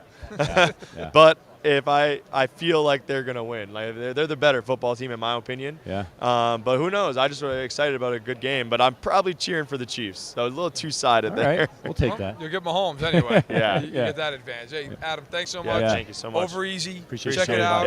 Yeah. The cool thing about Over Easy too, with our foundation, like I said about serving youth, they're donating all the proceeds of online orders all the way through the Super Bowl to the children of fallen patriots. Oh, that's great. So very aligned with our foundation and what we're doing, and they do great things like that. So really cool. That's fantastic. Order up. Well, hey, everybody pay attention to that. That's a great cause. Yeah. Over Easy breakfast bars. Make sure to get them nice and healthy. Apparently, Justin Jefferson might need a few of them.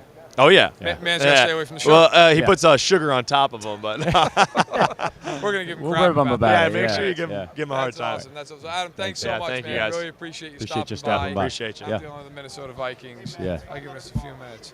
Hey, Blake, they let you in? I can't believe they let you in. My God, I thought they had your picture out front. That's awesome. We'll do. Thanks so much. I needed these. I needed these this morning. Everything good? Yeah, you'll catch up. Absolutely. Sure. Thanks, you too, man. Let me see one of these, Verderame. Yeah, what do we got here? Apple cinnamon? I didn't have breakfast this morning. Neither did I, actually. This is exactly what I needed. We should have scheduled him earlier. That's right. Yeah. So, and only 6 grams of added sugar. So, Justin Jefferson, apparently not nearly enough sugar for him. Well, Clay Harbor's going to be really excited about this after the after the whole fiasco with the rock star. He was deeply concerned. I thought I was going to get a text message after that. Yeah, I was pretty jittery last night. Well, that's your problem. I only drank half of that. I was not. I went out and had a nice time last night. Yeah. That's not for the stream. So what do you think, man? Like, we've talked to a bunch of players now. Yep. The analysts are going towards the Eagles. We've been getting more Chiefs from the players than Eagles. But so we've got what? We got Vinatieri saying Chiefs. We had Deion saying the Eagles. Deion said the Eagles. We had Thielen saying the Eagles. Montana said the Chiefs. Yep. We've had Clay Harbor said the Eagles. Actually, maybe it's been more split than I realized. Boom. Little product placement, baby. Yeah. I think the Eagles probably getting about a 2-1 vote. Seems like something like that. Maybe a little less, maybe like 60-40. Which, by the way, if you look, so there's a site that I always think is fun to look at, NFL Pick Watch, and it charts like everybody's picks of these games. Yeah. Last week, the Chiefs got 35. Oh, look at that. This is why Richard's the GOAT. He got you the diet. Man, I mean, diet. You got to watch your figure. You know what's amazing? That's right. I can't stop watching it. It keeps growing. So what's amazing is, so last week the Chiefs were given, in terms of people picking them, a 35% chance to beat the Bengals. Yeah. Now, you sit there and you look at it, and the Chiefs are at 49%. It's unbelievable. But of the people that are toward the top, the best of the best, 6 of the top 7 all picking the Chiefs. Picking the Chiefs. So I mean, I just think that the coaching element of it in Mahomes is such an advantage. Where the picks are just so split. Like, it seems like nobody has a real, like, honest to God, like, I think this is going to happen because this. I do think that coaching is a significant advantage. I do. All right, so we are now what? We are 11 o'clock local time, right on the money. So there we go. So we got 2 more hours or so, maybe a little less, give or take. But we got plenty of guests coming up. Yeah. So next is going to be Adam Thielen's teammate. Jefferson. We got Justin Jefferson coming on in 10 minutes. He's working with Sleep Number. Yeah. And we're going to have to give him crap about his sugar habits. Yeah. Might even have to give him one of these. Hey, eat up. I'll tell you what, I'm going to need a Sleep Number by the time we're done with this stream. You're not kidding. You're not kidding. We start drinking early. Yeah. Mike Golic Sr. stopping by in a half an hour. Sterling Holmes, I guess we got to let him on in 45 minutes. And then Tony Richardson at 12:15 local time, so about an hour and 15 minutes from now. He'll be the last guest of the stream. So there's a lot to get to, but we're excited about it. Great guest. People are starting to walk by with trays of food just to torture us too. By the way, you know that? I got a whole damn table. Yeah, they do. At some point, I legitimately might just walk away and walk over here. But there's also have a full-blown conversation going on 2 feet behind me. Right behind us. Yeah. You know. This is the magic of Radio Row. Wait, look, while we got a quick minute, if you want to support our podcast, you should definitely check out one of our betting partners. You can go to arrowheadaddict.com/bets. We got a bunch of promos there. Just click the link, sign up. We'll get paid. You'll keep us in business. We can buy more of these Adam Thielen bars. But if you want a specific promo, I think you got to check out this BetMGM promo. You just go to BetMGM if you're in Kansas. This is for our Kansas listeners. Use the code Arrowhead, and you're going to get up to $1,000 paid back in bonus bets if you don't win. So it's a minimum of a $10 bet required. New customers only, 21 plus, and present in Kansas. If you've got a gambling problem, call 1-800-522-4700 in Kansas. And you can see the full terms at betmgm.com or in the description below. Betting on the big game, betting on your favorite team, it adds a little juice to it, right? Yeah, absolutely. I think, why not? Why not throw a few bucks down if you got it on you? And then, listen, you support us at the same point because, listen, if we don't get a certain amount of conversions, they're going to throw me out on the street. So, right, yep. It is what it is. By the way, in news around the sports world today, because it's the NBA trade deadline, Kevin Durant going to the Suns late last night. Right. So Darvish just agreed to a 6-year contract extension with the Padres. 6 years? Man's going to be 42 at the end of that. He's 37. Yeah. He's only a couple years younger than me. Am I the only one who's floored by this? Like, I'm not trying to just completely take a left turn on the audience. I know people are like, I don't care, but I saw that and immediately was like, is that a really old tweet? It is not. Now, listen, he's still a good pitcher. I'm not taking it away from the man, but that's aggressive. Yeah. I feel like that's a pretty big risk. So that's where we are. By the way, a tweet from our guy, Jordan Foote, who does great work. You can follow him at Footnoted on Twitter. Says he tweeted out just a little bit ago, Isaiah Pacheco says his agent told him he's going to be the Super Bowl MVP. Well, the script's out. The script is out. What do you think by of the way, Neil Schwartz, hilarious. Yeah. What do you think of these lunatics that think the NFL is rigged? They're lunatics. They're stupid. Yeah. I can't imagine honestly thinking, like, you know what? Everybody's in on it. Right. By the way, everybody involved would be going to federal prison. Like, that's the thing people miss with this. It would be an unbelievable felony because you'd be defrauding people out of millions of dollars. Like, lock you up and throw away the key. You get these people who are like, they just want Cincinnati to win. Yes, because that market is so overwhelming for the NFL. Like, the NFL gives a shit. It's got to get the Bengals. Cracks me up to no end. Right. I just am amazed. It's like, look, there's no reason to honestly think that other than the fact you can't deal with the fact that your team lost a game. Yeah. But then, like, when their team wins a game, you never hear it. Like, I've never heard one person say to me, you know what, we won because it was rigged. Yeah. Nobody. Not one human being alive. I tweeted this out a little while ago. It was really fun. If you search for NFL Golden Boy, it's the most hilarious tweet search because everybody. I was like, okay, because you see these tweets. Oh, they just want the Chiefs to win because Mahomes is the NFL's Golden Boy. Burrow's the NFL Golden Boy. If you keep searching for it, you get down there and you'll find tweets like, yeah, Joe Flacco, the NFL's Golden Boy. I'm not kidding. It's absolutely hilarious. People are just deluded. They just can't. But, like, the NFL does not. You know how many people watch the NFL? You think they need to rig the games? Like, it's so weird. Yeah. It's so weird. By the way, speaking of something that could be weird, Bulls and Knicks are reportedly revisiting talks on a Zach LaVine trade. Okay. The Knicks. They're going to do something that totally screws me. Just, they like to play with your emotions. They're going to do something absolutely heinous. Yeah. And I've accepted it into my life. Oh, God. Let's go to the chat. Let's get some questions as we wait on Justin Jefferson, who I imagine is a really popular guy around here. You answer a few questions. Yeah, you're gonna eat the bar live on the air. This is incredible. You have to let me know how it is.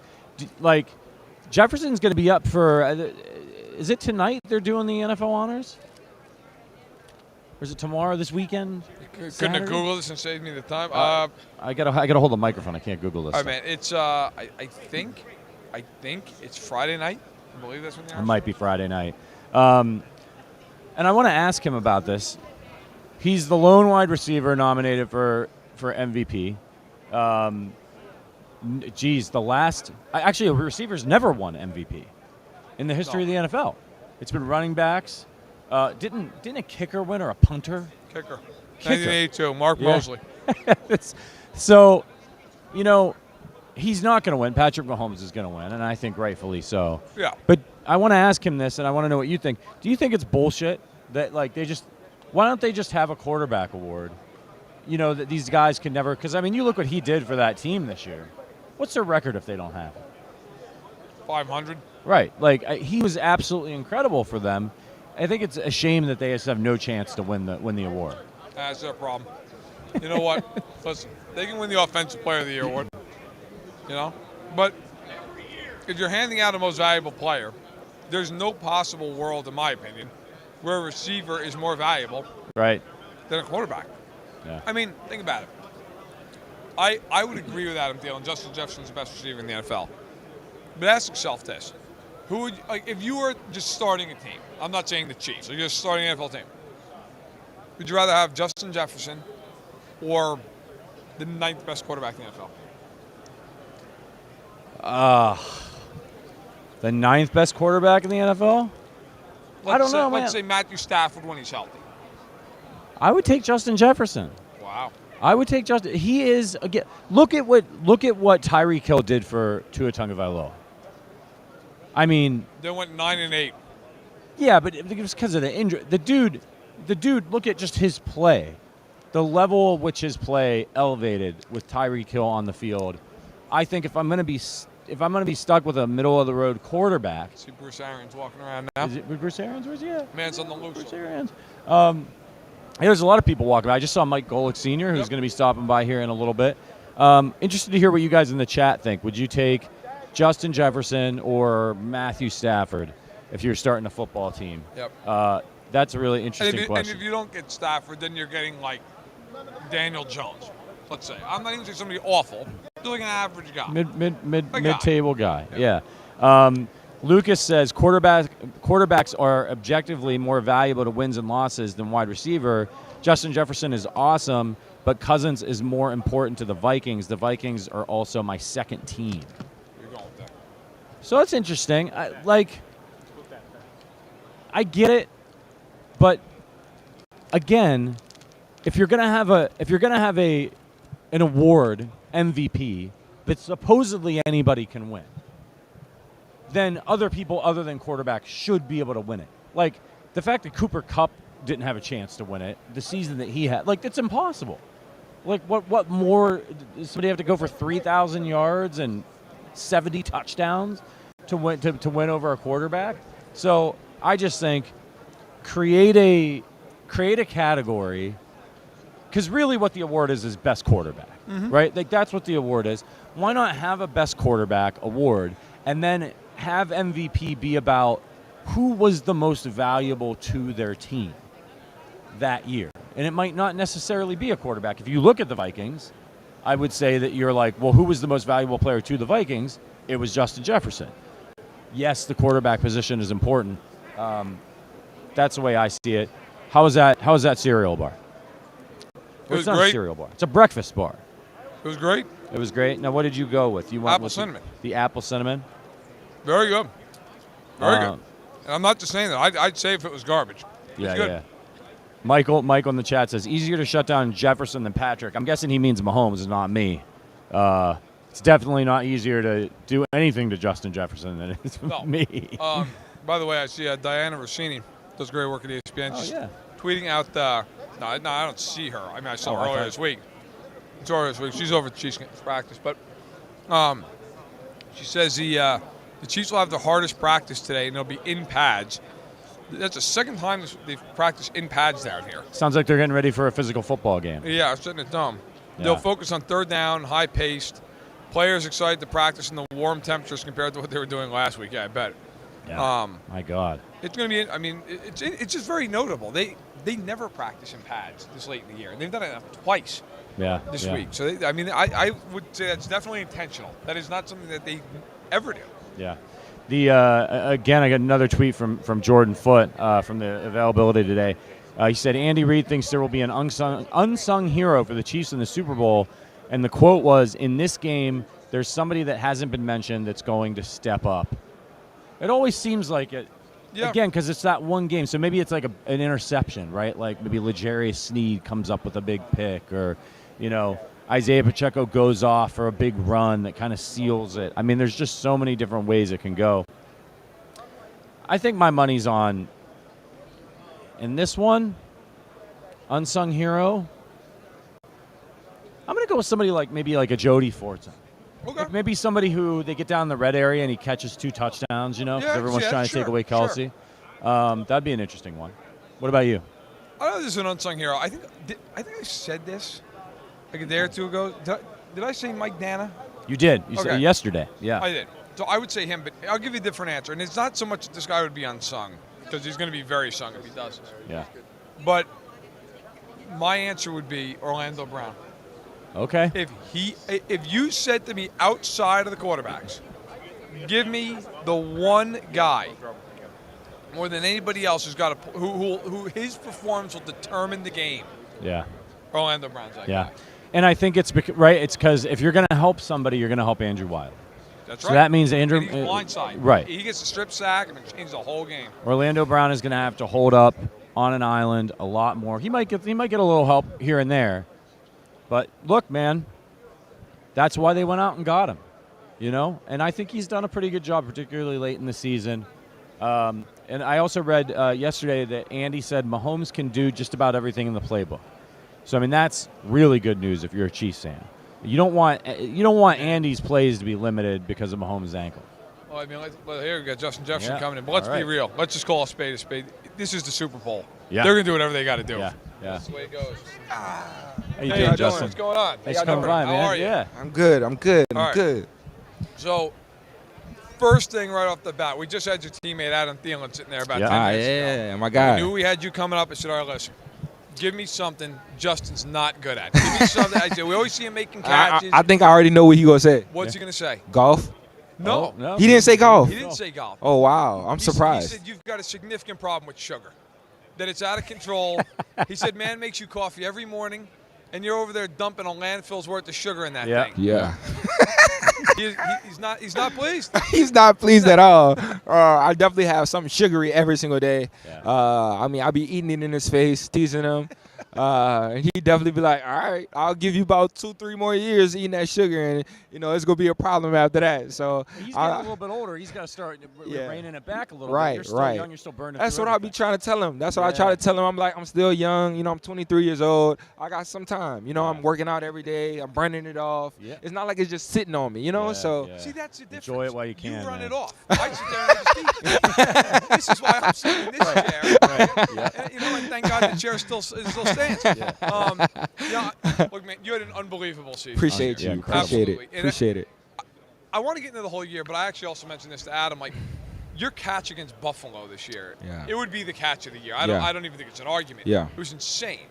When that ball's in the air, in your mind on that play, and like I get it. Like, you got the gloves, you got all the techniques, but were you like, I don't know, man. I don't know if I'm going to be able to get this one. You're like, no, I don't care. I'm coming down with this ball in traffic, whatever it takes. I mean, that definitely was the mindset. I mean, being 4th and 18, 2-minute warning just had hit. So, we were talking about the play and everything.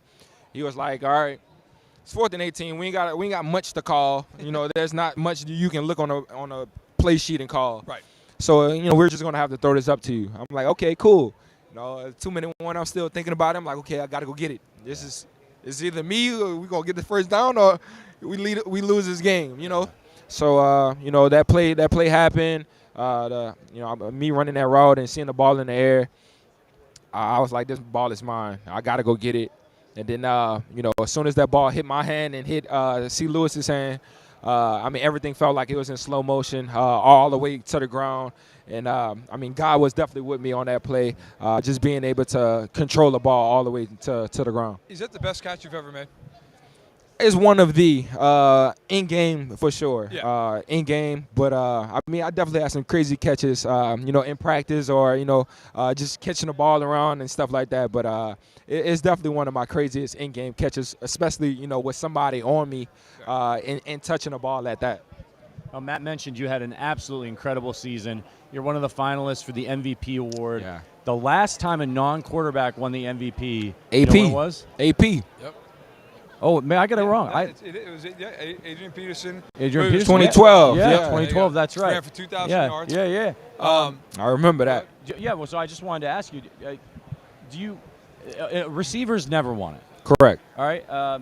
What do you think about that? And do you think you can be the first non-quarterback or non-quarterbacks to win it? Yeah. The first wide receiver to win the MVP? Well, on a first note, I definitely should think receivers should be more involved in the MVP award.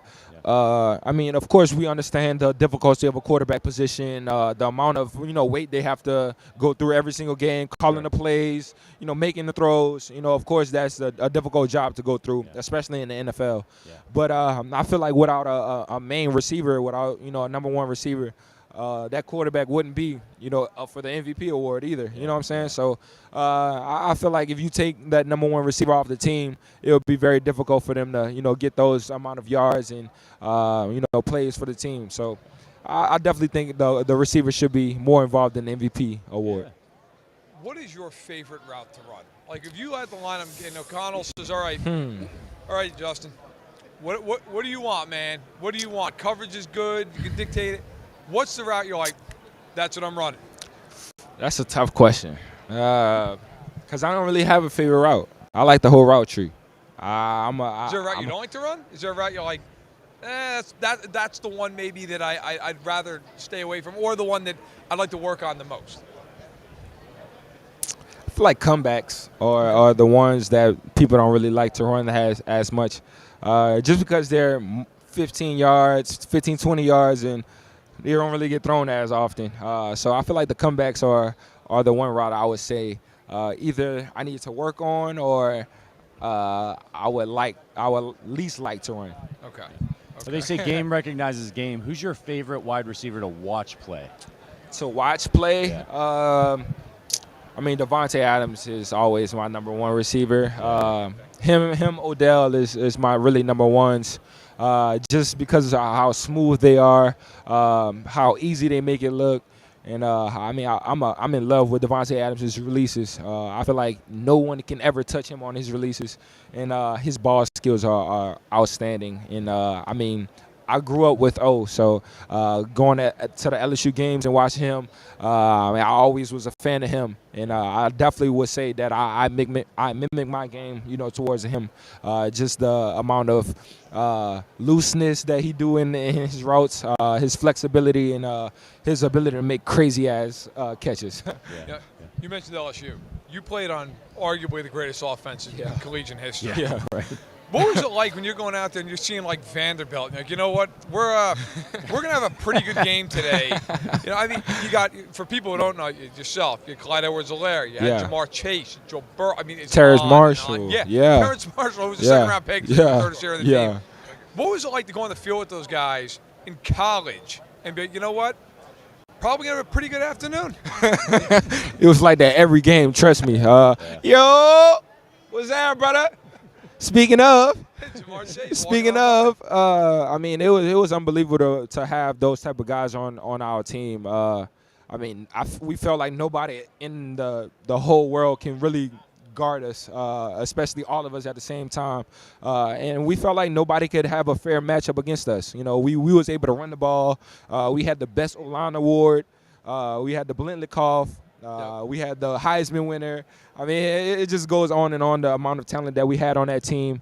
And we put up, 30-something points a game. So we knew that somebody was going to have over 100 yards in the receiving room. We knew that Clyde was going to have a good 80, 90 yards. And we knew Joe was going to have a good 300, 400 yards a game. So 60 touchdown passes that year. Bro, it's unbelievable. 60 touchdown passes. Me and Jamar had 20. I had 18. So that's unbelievable right there. So your last year there, as you mentioned, 111 catches, 1,500 yards. Yeah. 18 touchdowns, dog. All right, so you got to run. You got a lot. First of all, who are you working with? And why are you working with them? Yeah, I'm proud to be partnered up with Sleep Number. Being able to partner with them, having that quality sleep every single night, it definitely goes to show you that, it goes to show you that the performance, it goes to change when you having that good quality sleep at night versus not having a good sleep at night. I was talking to one of the Sleep Number doctors probably like a week or two ago about the amount of sleep that I'm having, the performance that I'm having with that quality sleep. And it's definitely a difference between me having that 8 hours and going to the game and killing it versus me having 5 hours and me not having a so good game. So it goes to show you that it really matters having that quality sleep each night. And I'm definitely proud to partner up with Sleep Number. Fantastic. Real quick, Chiefs, Eagles. I'm going Eagles, man. I hate to say it, but Philly has a great overall team. Their offense is outstanding. Defense is crazy. It's hard to guard them, man. It's hard. It's definitely hard. All right, Justin man. Jefferson, thanks for stopping Appreciate by. you, man. Appreciate you having me. Easy on the sugar, man. Yeah. That's right, Adam Thielen. I'll try, man. I'll try. Adam Thielen's looking to limit that sugar. It's been a Vikings car wash. We've had Hawkinson. Yeah, we've had Thielen. Yeah. We've had Jefferson. Hawkinson also working with Sleep Number. Yeah. So we're rolling through. We're rolling right through. We got another player speaking coming of rolling in. right through, Yeah. got Mike Golic coming in. Mike, welcome in. Thanks for joining us. Gentlemen, how we doing? Doing well. How are you? No complaints at all. We're kind of back to a normal setting here, at Radio Row, something we've missed for a couple of years. Yeah, no doubt. I know you're working up with Huddle Up, Let's Talk Obesity here. Why are you partnering with them, and what is the message you're kind of trying to get out? Well, listen, NFL Alumni Association, these are my brothers, This is where I lived for so many years. And I think one of the things is certainly from the player standpoint, I finished playing, I was about 290. And for 2 years after that, I got up to a very unhealthy 320. It wasn't pretty at all. Yeah. And realized I needed to get back down. And the one thing that I try and do is tell people, don't try and do this alone. You can go to huddleupobesity.org. That's the website to learn more about this. But the key thing to me was, as a player, a doctor came to me and said, how's your ankle? How's your knee? I'm fine. Yeah. Get away. I want to go play. So former players and really a lot of men, quite honestly, even outside of sports, are afraid to go to doctors. Yeah. go to the doctor, see the doctor at least once a year, involve other people. You know, I got my weight down because my wife helped take charge. Too many people feel embarrassed by it and want to just keep it to themselves. Instead of the best way to deal with this is involve other people on the journey with you to try and get to a healthy weight. Yeah, I think it's probably helpful for guys to hear a former athlete who had so much success like you talking about it in that way, because as you said, guys don't want to go to the doctor. Sometimes kind of like, if I don't hear the bad news, I won't get any bad That's news. exactly right. If they don't tell me anything's wrong, nothing's wrong. Right, And we lived an itinerary life. Be somewhere, when to be there, where to be there, what to wear, what are you eating, this is on the menu. Yeah. Now all of a sudden we have to make decisions for ourselves. And a lot of times we make poor decisions. So it's not a diet, it's a lifestyle change that you need to make. Yeah. You know, you played a long time in the NFL, had a very distinguished career. Your brother played in the NFL, right. And Bob. I've talked to a lot of athletes who say an athlete dies twice, right? They when they leave the league, yeah. That's the first one, and then, of course, you know, yeah. the one we all share. The real one, yeah. Share, right? How hard was it for you, and because you mentioned your weight balloons right. after you left, yep. How hard is it for you to accept, like, I'm still Mike Golic, but I'm not Mike Golic walking out in front of 80,000 fans? Right. You'll always think you can still play. Like, people ask me when I retired. I retired in 94, but the league retired me. Nobody called. When nobody calls, 9 years in the league, I'm not making 10 years because nobody's calling. Yeah. I still think I can play, but the writing on the wall is nobody wants me anymore.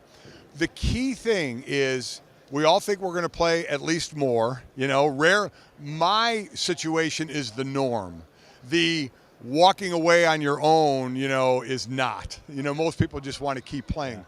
So what do you have to do after that? Luckily, I went right to ESPN and started calling college games. So I went immediately into something that occupied my mind, that had me working for something. It's the guys that, and I wasn't ready to retire, like I said, but I was fortunate to get that job. Yeah.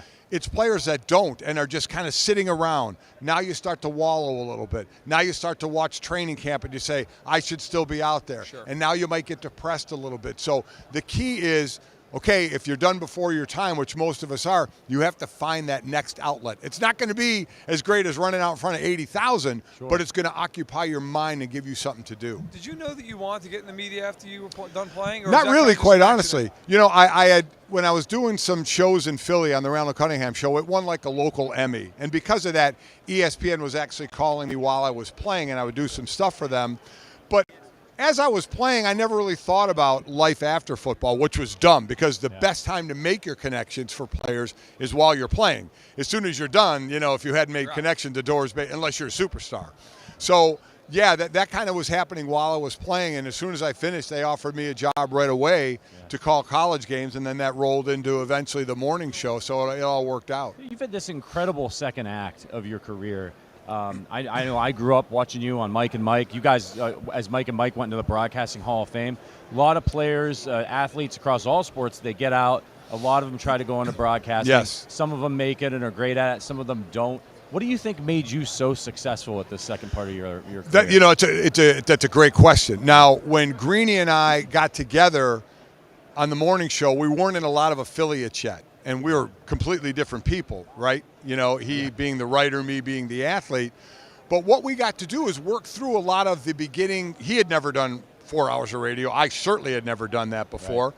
But we worked through a lot of that stuff before anybody could really hear us, right? So so by the time we got a bigger audience, we were kind of rolling. Yeah. It's a bit of a disadvantage now because there's so many outlets now, and people can start their shows, but when you do, you're going to be heard immediately by a ton of people, and you're going to get immediate feedback. That can be good, and that can be bad. There's not a lot of ramp up anymore for former athletes when they get into this business, and that can make it tough. Yeah. Yeah, I wanted to ask you, it's a complete left turn, but do you know how many interceptions you had in your career? 3. You know who you intercepted? Oh, come on. Are you kidding? When you have 3. I had 11 and a half sacks. I basically remember the quarterbacks I sacked. Yeah. Don Majkowski, and if Reggie would have blocked him, I would have scored. I ripped Reggie White after that game, God rest his soul. I said, why didn't you block the quarterback? He went to block an O-lineman. I said, I can outrun an O-lineman. It's the only time he didn't hit a quarterback his whole life. Yeah, right, huh? Jim Everett. Yep. and then Troy Aikman. Yeah. And the embarrassing thing with Troy, and we still joke about it, Troy's like, when I see him when we're doing games, he's like, my ma loves you, because anytime you bring up that story, you're talking about me, and she loves when you talk about me. Yeah. But I picked him off, and I'm running down the sideline. I got 20 yards at the end zone, and he literally dove in front of me. All I had to do was be half an athlete and jump over him, and I tripped over him. Yeah, yeah. So, But 3 interceptions, 3 quarterbacks, all 3 quarterbacks made the tackle. That's great. That's great. I looked it up when you were walking over. I'm like, yeah. I'm going to see. Because some guys, I think would be like, no. I believe me. I remember, because when you get tackled by the quarterback, you hear about it the next day in film. I bet. Yeah. So 2 of the 3 were brought down by the quarterback. The Rams made somebody else. Yeah, it was kind of a pile there. Been brought down. Yeah. Okay.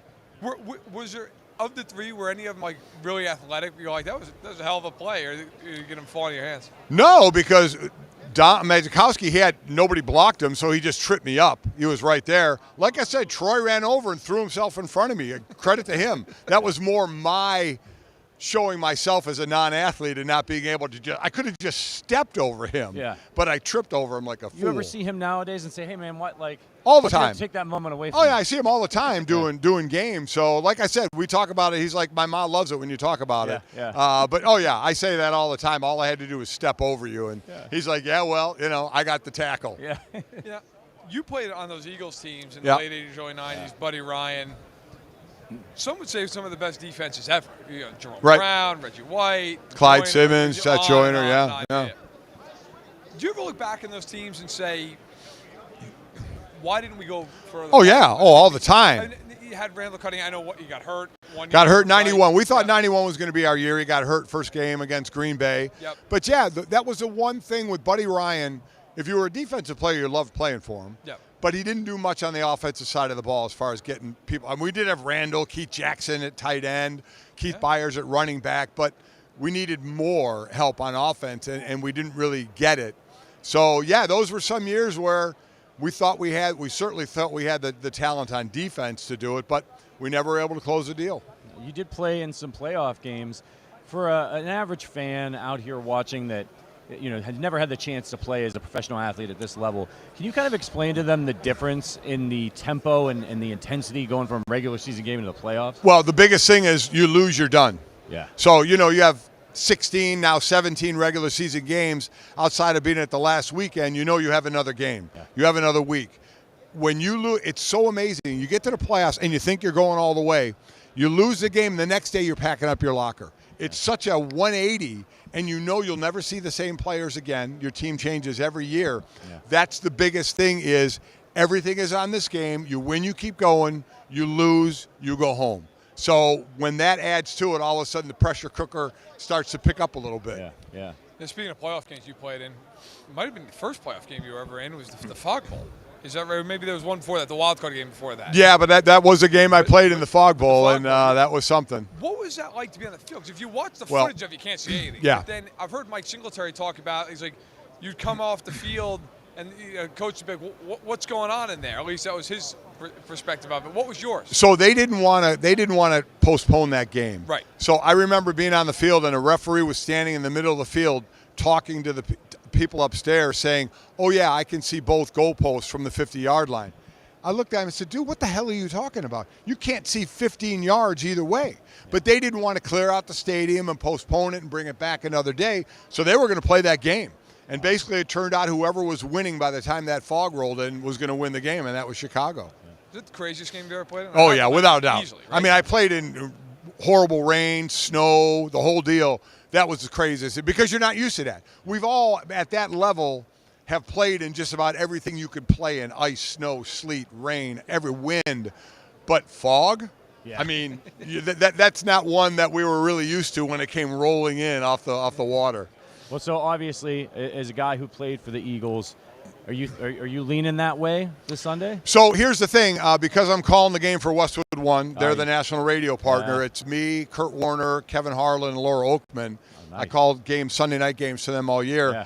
So I can't really make a pick. That would be really bad because I talk to both the teams all the time. Sure. It would be really bad to go in and say, wait a minute, didn't you just pick the other team. Yeah. So even though I spent most of my career there, loved Philly, I am going to remain unbiased in this All one. right, well, let me ask you about another team. You and I are both from Northeast Ohio. I was born in Youngstown. Okay. How do you think the Cavaliers look this year?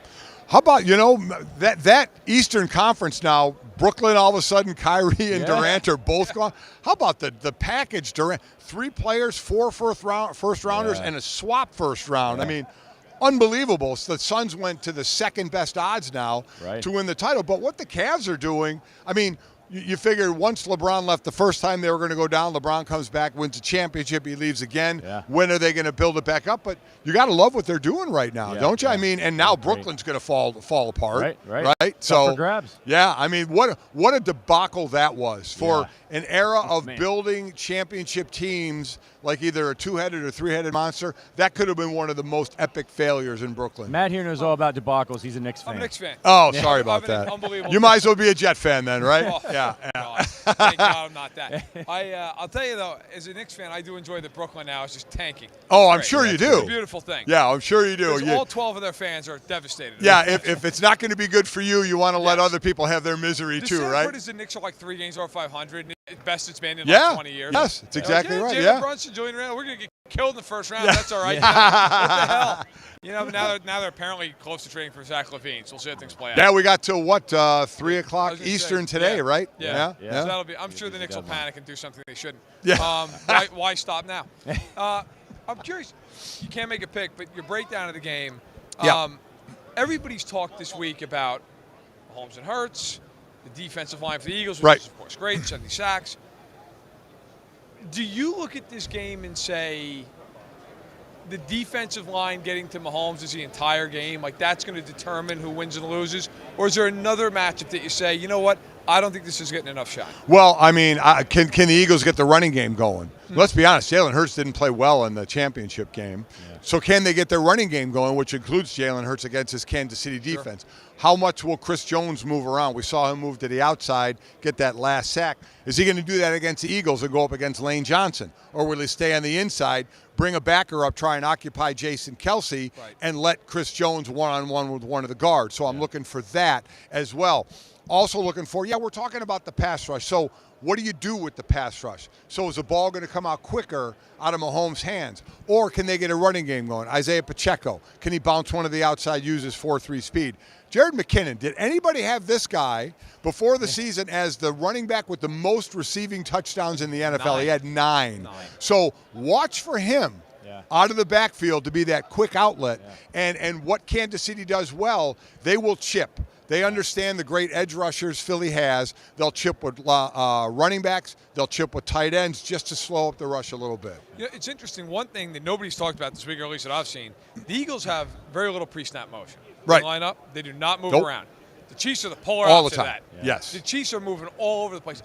I think in this game you're going to see as much as you've ever seen with the Chiefs because they're going to want to give eye candy to the defense, a lot of jet sweep looks, a lot of guys moving around, try to create a second of indecision, a half second. I mean, you played in the NFL for many years. A half second of indecision is the world.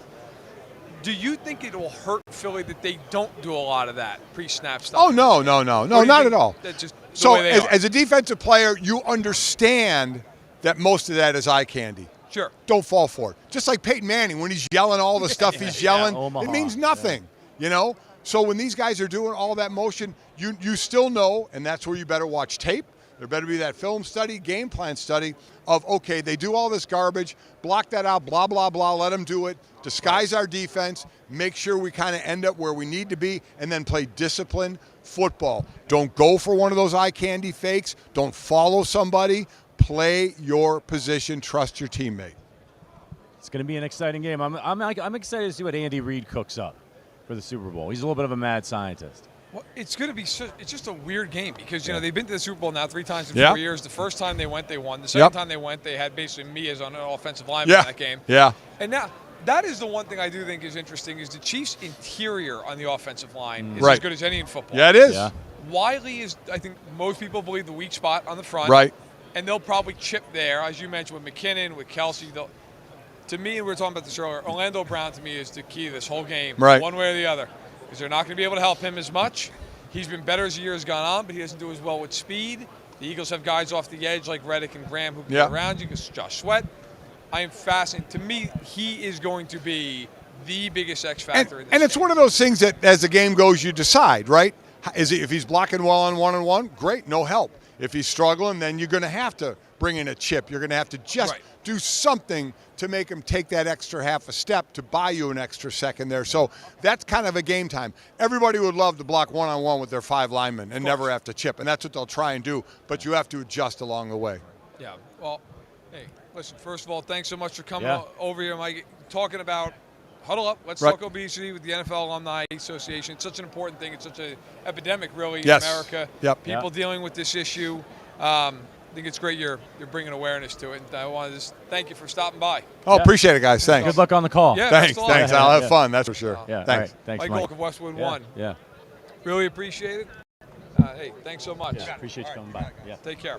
I'll tell you, man. Yeah, great guy. And as somebody who, again, I would get up in the mornings for school. I'm 39 years old. Mike and Mike was on for so long. Yeah. I'd get up, Very long. watching Mike and Mike, and I would say, we met a lot of really cool people out here. After Joe Montana, that was probably the most starstruck I've been. I think just because as somebody who got into the industry, I really knew, like he said, he retired in '94. So I was like 11 years old at that point. I really knew more Mike Golic. And back then you didn't get all the games you got. I grew up in Ohio. I was seeing the Browns, the Bengals. So I really knew Mike Golic first as a media person than I did as a player. Yeah, sure. And so, I learned a lot about talking about sports, watching sports with Mike and Mike. So pretty cool interview. Definitely a highlight for me this weekend. And he had a lot of really interesting things to say. I mean, he's got it, man. Like he knows what these two teams are doing. And I thought it was really interesting what he said about the pre-snap movement. And be like, it's eye candy. Don't fall for it. Do you think, though, with Andy Reid, sometimes, it does mean something? I think he's largely correct. Again, he would know. He played in the NFL. I would say I think it matters when it's at the snap. Right. So when you have that motion across, you have a guy running full speed, because you have to honor that. If you don't honor that and they give the ball to that guy, you got a problem. Yeah. Like a big problem. So I think that motion matters more so than just a standard, hey, we're going to run a guy across the formation and snap the ball 2 seconds later. Right. I would say that. So we got Sterling ready, right? That's the word on the street. Our guy Sterling Holmes. All right, we're going to put our headphones and get us a sec. All right. Going to bring on Mr. Holmes. All right. Sterling, what's up, brother? Dude, how do I fault this? You've had Joe Montana, Mike Golic, Deion Sanders. How the hell am I on this same platform with these guys? It's incredible. Yeah, we got to keep the viewers out there humble, right? Like we don't want them thinking that we're getting, the show's getting so big and we're not going to be interacting with the audience anymore. So we figured we'd throw a bum in there in the lineup. So, they say, hey, those Arrowhead ad guys are staying grounded. Oh, yeah. Well, I'm actually here to promote something as well. I'm here to promote Casey Company. What's that you're here to promote? Casey Beer Company. KC Beer Co. By the way, did you hear they sold out of 6-packs again? Dude, it's incredible. It's a great beer. That's why. First, guys, how is it being down the Radio Row? Is it a blast or what? It is, man. It's a lot of fun. It's pretty hectic and crazy out here. Just a giant stick of deodorant just walked by, for example, over there. The Old Spice swagger. He's got a gold chain on. And we just talked to Mike Golic Sr. Mike Golic Jr. is probably around here somewhere. It's just kind of cool seeing some of these players and some of the people that you watch on TV all the time, maybe people colleagues of ours that you've interacted with on Twitter, but you've never actually met in person. I guess, but the main way I would describe it down here is it's a circus. Yes. There are a lot of people, most of which I don't care for. And then there are some other people that, what the hell, I can say let them in, so got to allow them to walk around. But yeah, most of these people are, it's a fraudulent situation. So we need some tips from you, Sterling. You're a radio guy, so you do these long marathon, radio stints. Verderame and I here, we're in hour 3. I think we're going into hour 3. How do you do it, man? How do you keep that stamina to talk for this long? Get a Gatorade bottle, so you have something to drink and something to use. You got to sit there for a long, baby. You're there a long time. No, I'm kidding, but just make sure you have food. Make sure you have enough to drink. Enjoy it. It goes much quicker than you think. Yeah. Honestly, you got a great job. I'm very impressed with what you have done, what you have brought. You are bringing. Verderame even wore a button-down shirt yesterday, which is wild. I didn't know he owned one of those. Hey, wore him 2 days in a row, you son of a bitch. Not today, pal. No, not today. Went sweater. It was 39 degrees off the damn hotel. Yeah. All right. So Sterling, obviously, we've been talking about this game all week, every day, starting to run out of talking points. How are you feeling about the game as we get closer and closer to Sunday? Yeah, I'm honestly feeling good. I think it's a close game. Two teams that are very strong. They both have their strengths, and sometimes their strengths line up with the weaknesses of other teams. We've talked much about the D-line, about the Philadelphia Eagles, but we've not acknowledged the offensive line enough in my mind. They've done a job. It's not like this Eagles defensive line is the best ever. They're very good this season. Not taking anything them, but the Chiefs offensive line, nice job pass blocking, right? Did a nice job against the Bengals. Give up 0 sacks, Jags. They're on at the right time. I think the offensive line needs more credit for Kansas City. Yeah, I agree with you. We've talked about that a little bit. Yeah, the Eagles have this great pass rush, but the Chiefs have a really good line. By the way, I saw in the chat, Sterling, Wendy said she has a mom crush on you. That's right. Congratulations. Nobody has. We haven't seen that about either of us, Verderame. Oh, I wouldn't. No. I wouldn't. I'm not even sure if my wife has a crush on me. Yeah. Sounds like your audio is a little wonky, Sterling. I'm getting... Well, apparently it's on my end. Hopefully it's better now. Sterling. Oh, okay. Not sure if that was what was going on there, but I fixed it now, so we should be all good. Oh, that's good. Okay. Yeah, they were saying Robo Sterling. It's about time you step up. Hey, Verderame, pal, it's not my fault, okay? I'm not taking any shots from you. Yeah. You're gonna. Now, whether or not you accept that, that's a completely different conversation. But what is the vibe back in Kansas City? I mean, we're down here in Phoenix. We're slugging it out on Radio Row. What's the vibe in KC? Excitement, snow, and a calm confidence is what I'm feeling. It feels like a calm confidence that surrounds a lot of the fans back here, a lot of my friends, people I've talked to. We know the Eagles are a great team, but since the Chiefs won that first Super Bowl, it almost feels like a weight's been lifted. While the Chiefs have gone into a retooling season, if you will, they still got here. They have the better quarterback, and I think a lot of people are starting to realize a ankle injury to Mahomes is not the same as a shoulder injury to the other quarterback, Jalen Hurts. We've seen Jalen Hurts misthrow the ball and miss A.J. Brown multiple times since that injury. It's a calm confidence is what I'm feeling. It's funny you say that because, frankly, that's how the team feels. I mean, I've covered this is my 5th week at the Super Bowl. It's going to be a 4th game. I can honestly say I've never seen a team so relaxed. Now, I don't know what that means. I don't know how it's going to play out on Sunday. I'm not saying it means they're going to win by 40 points or anything, but they're so relaxed.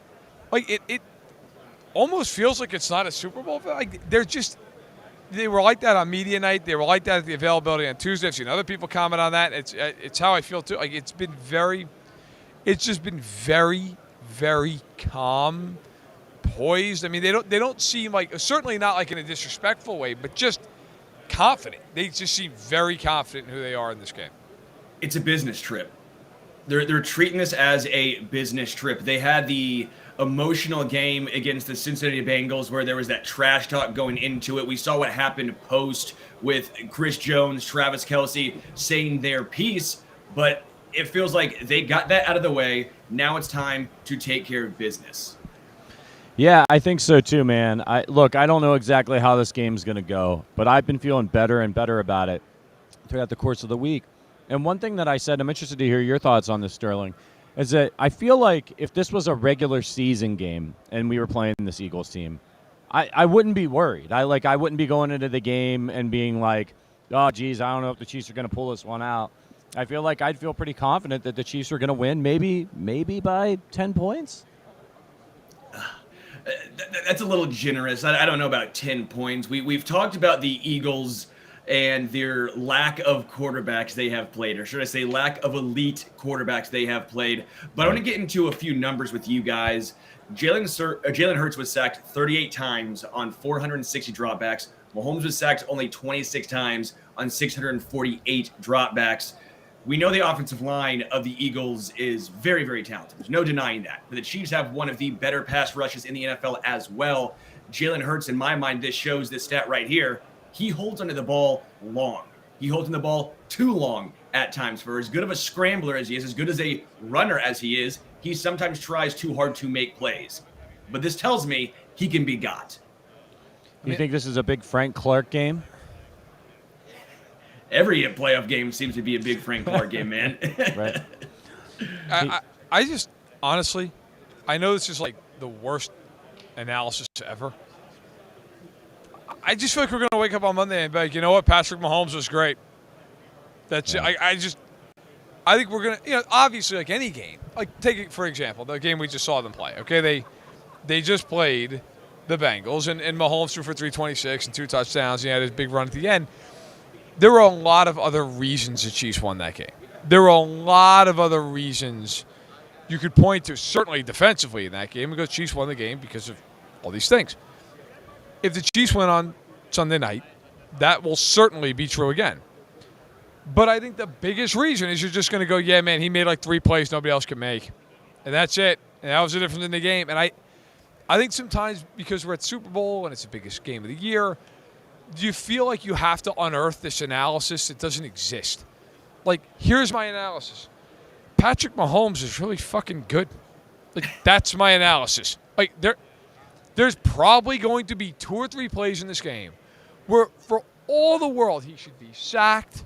He should be forced into an interception, an incompletion, and he'll complete the ball for like 15 yards and first down. And in a game like this, that is the game. Like, that is largely the game. I just think that is so underplayed because people go, yeah, well, they have Mahomes, and then there's always like but, and then it's like, no, but just stop it. They have Mahomes. Like, that's, like, how much does that outweigh anything? First of all, I don't think there's that big of a difference between these 2 rosters. I really don't. Secondly, let's even say there is.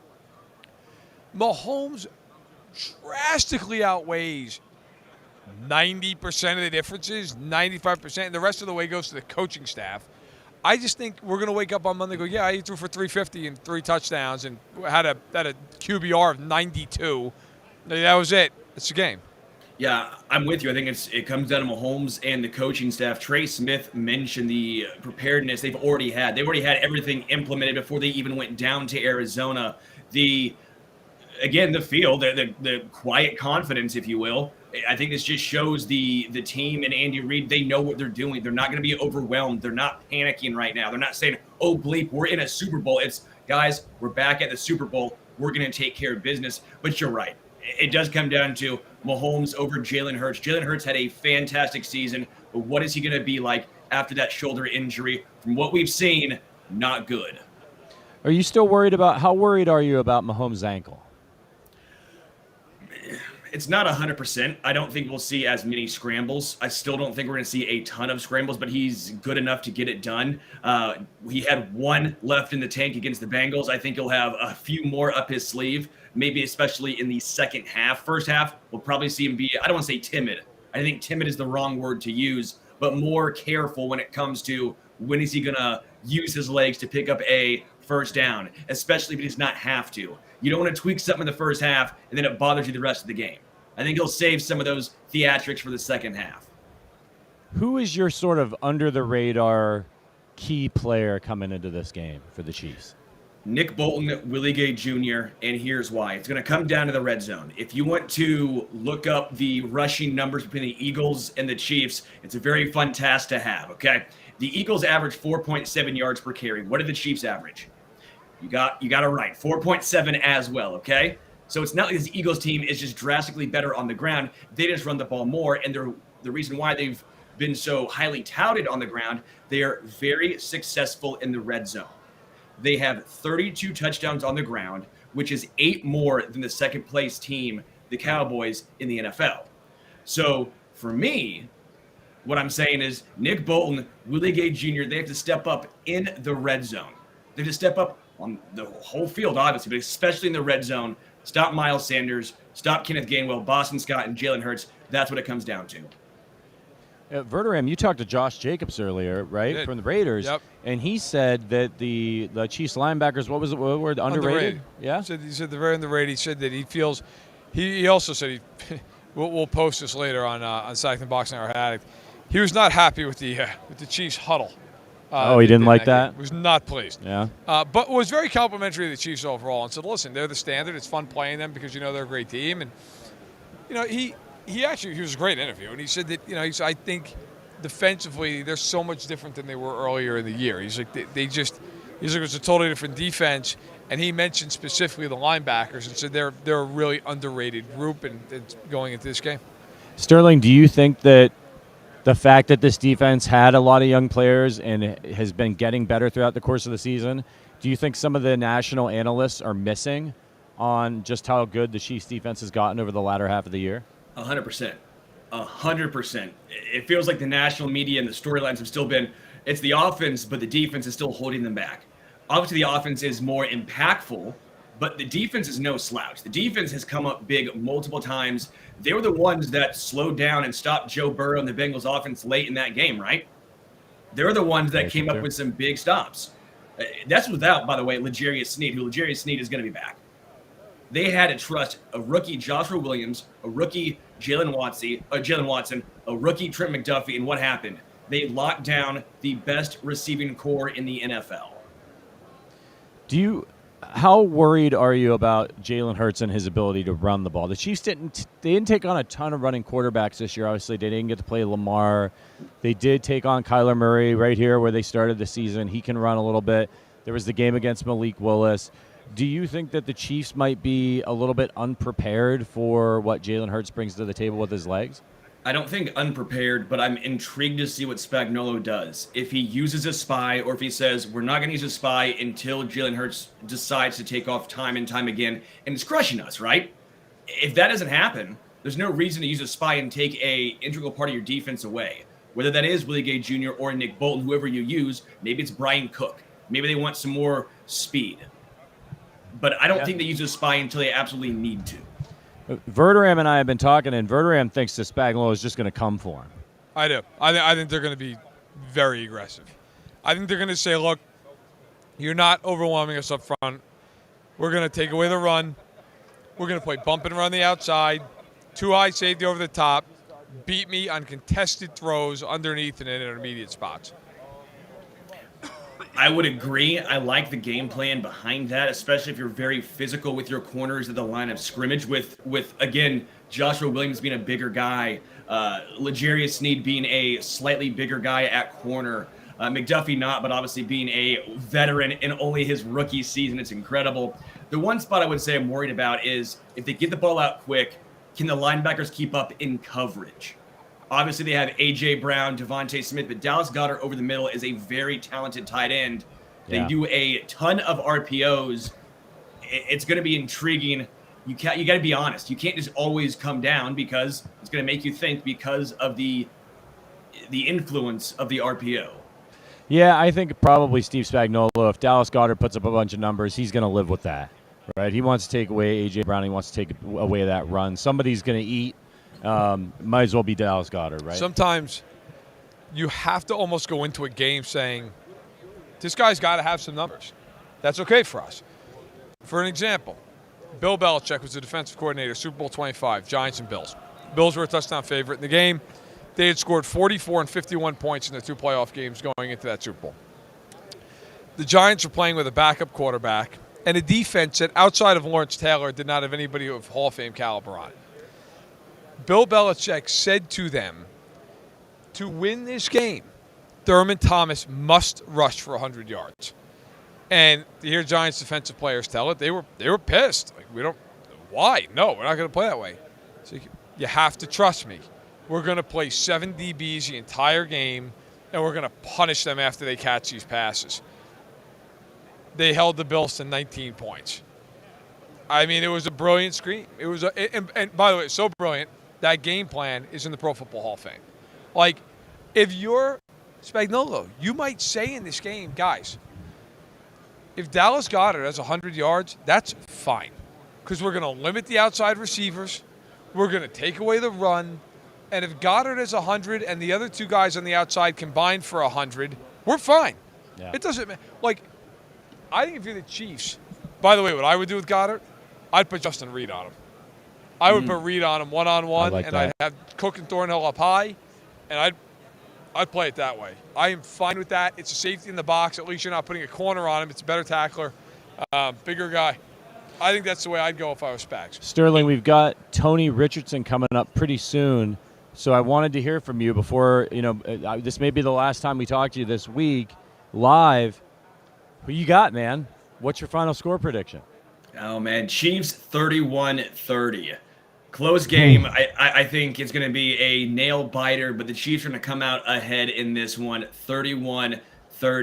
I don't want to take anything away from the Eagles. They've had a great season. Howie Roseman's done a great job as a GM getting pieces in there, but Kansas City has the experience. Again, sometimes it comes down to who has the better quarterback. That is Patrick Mahomes.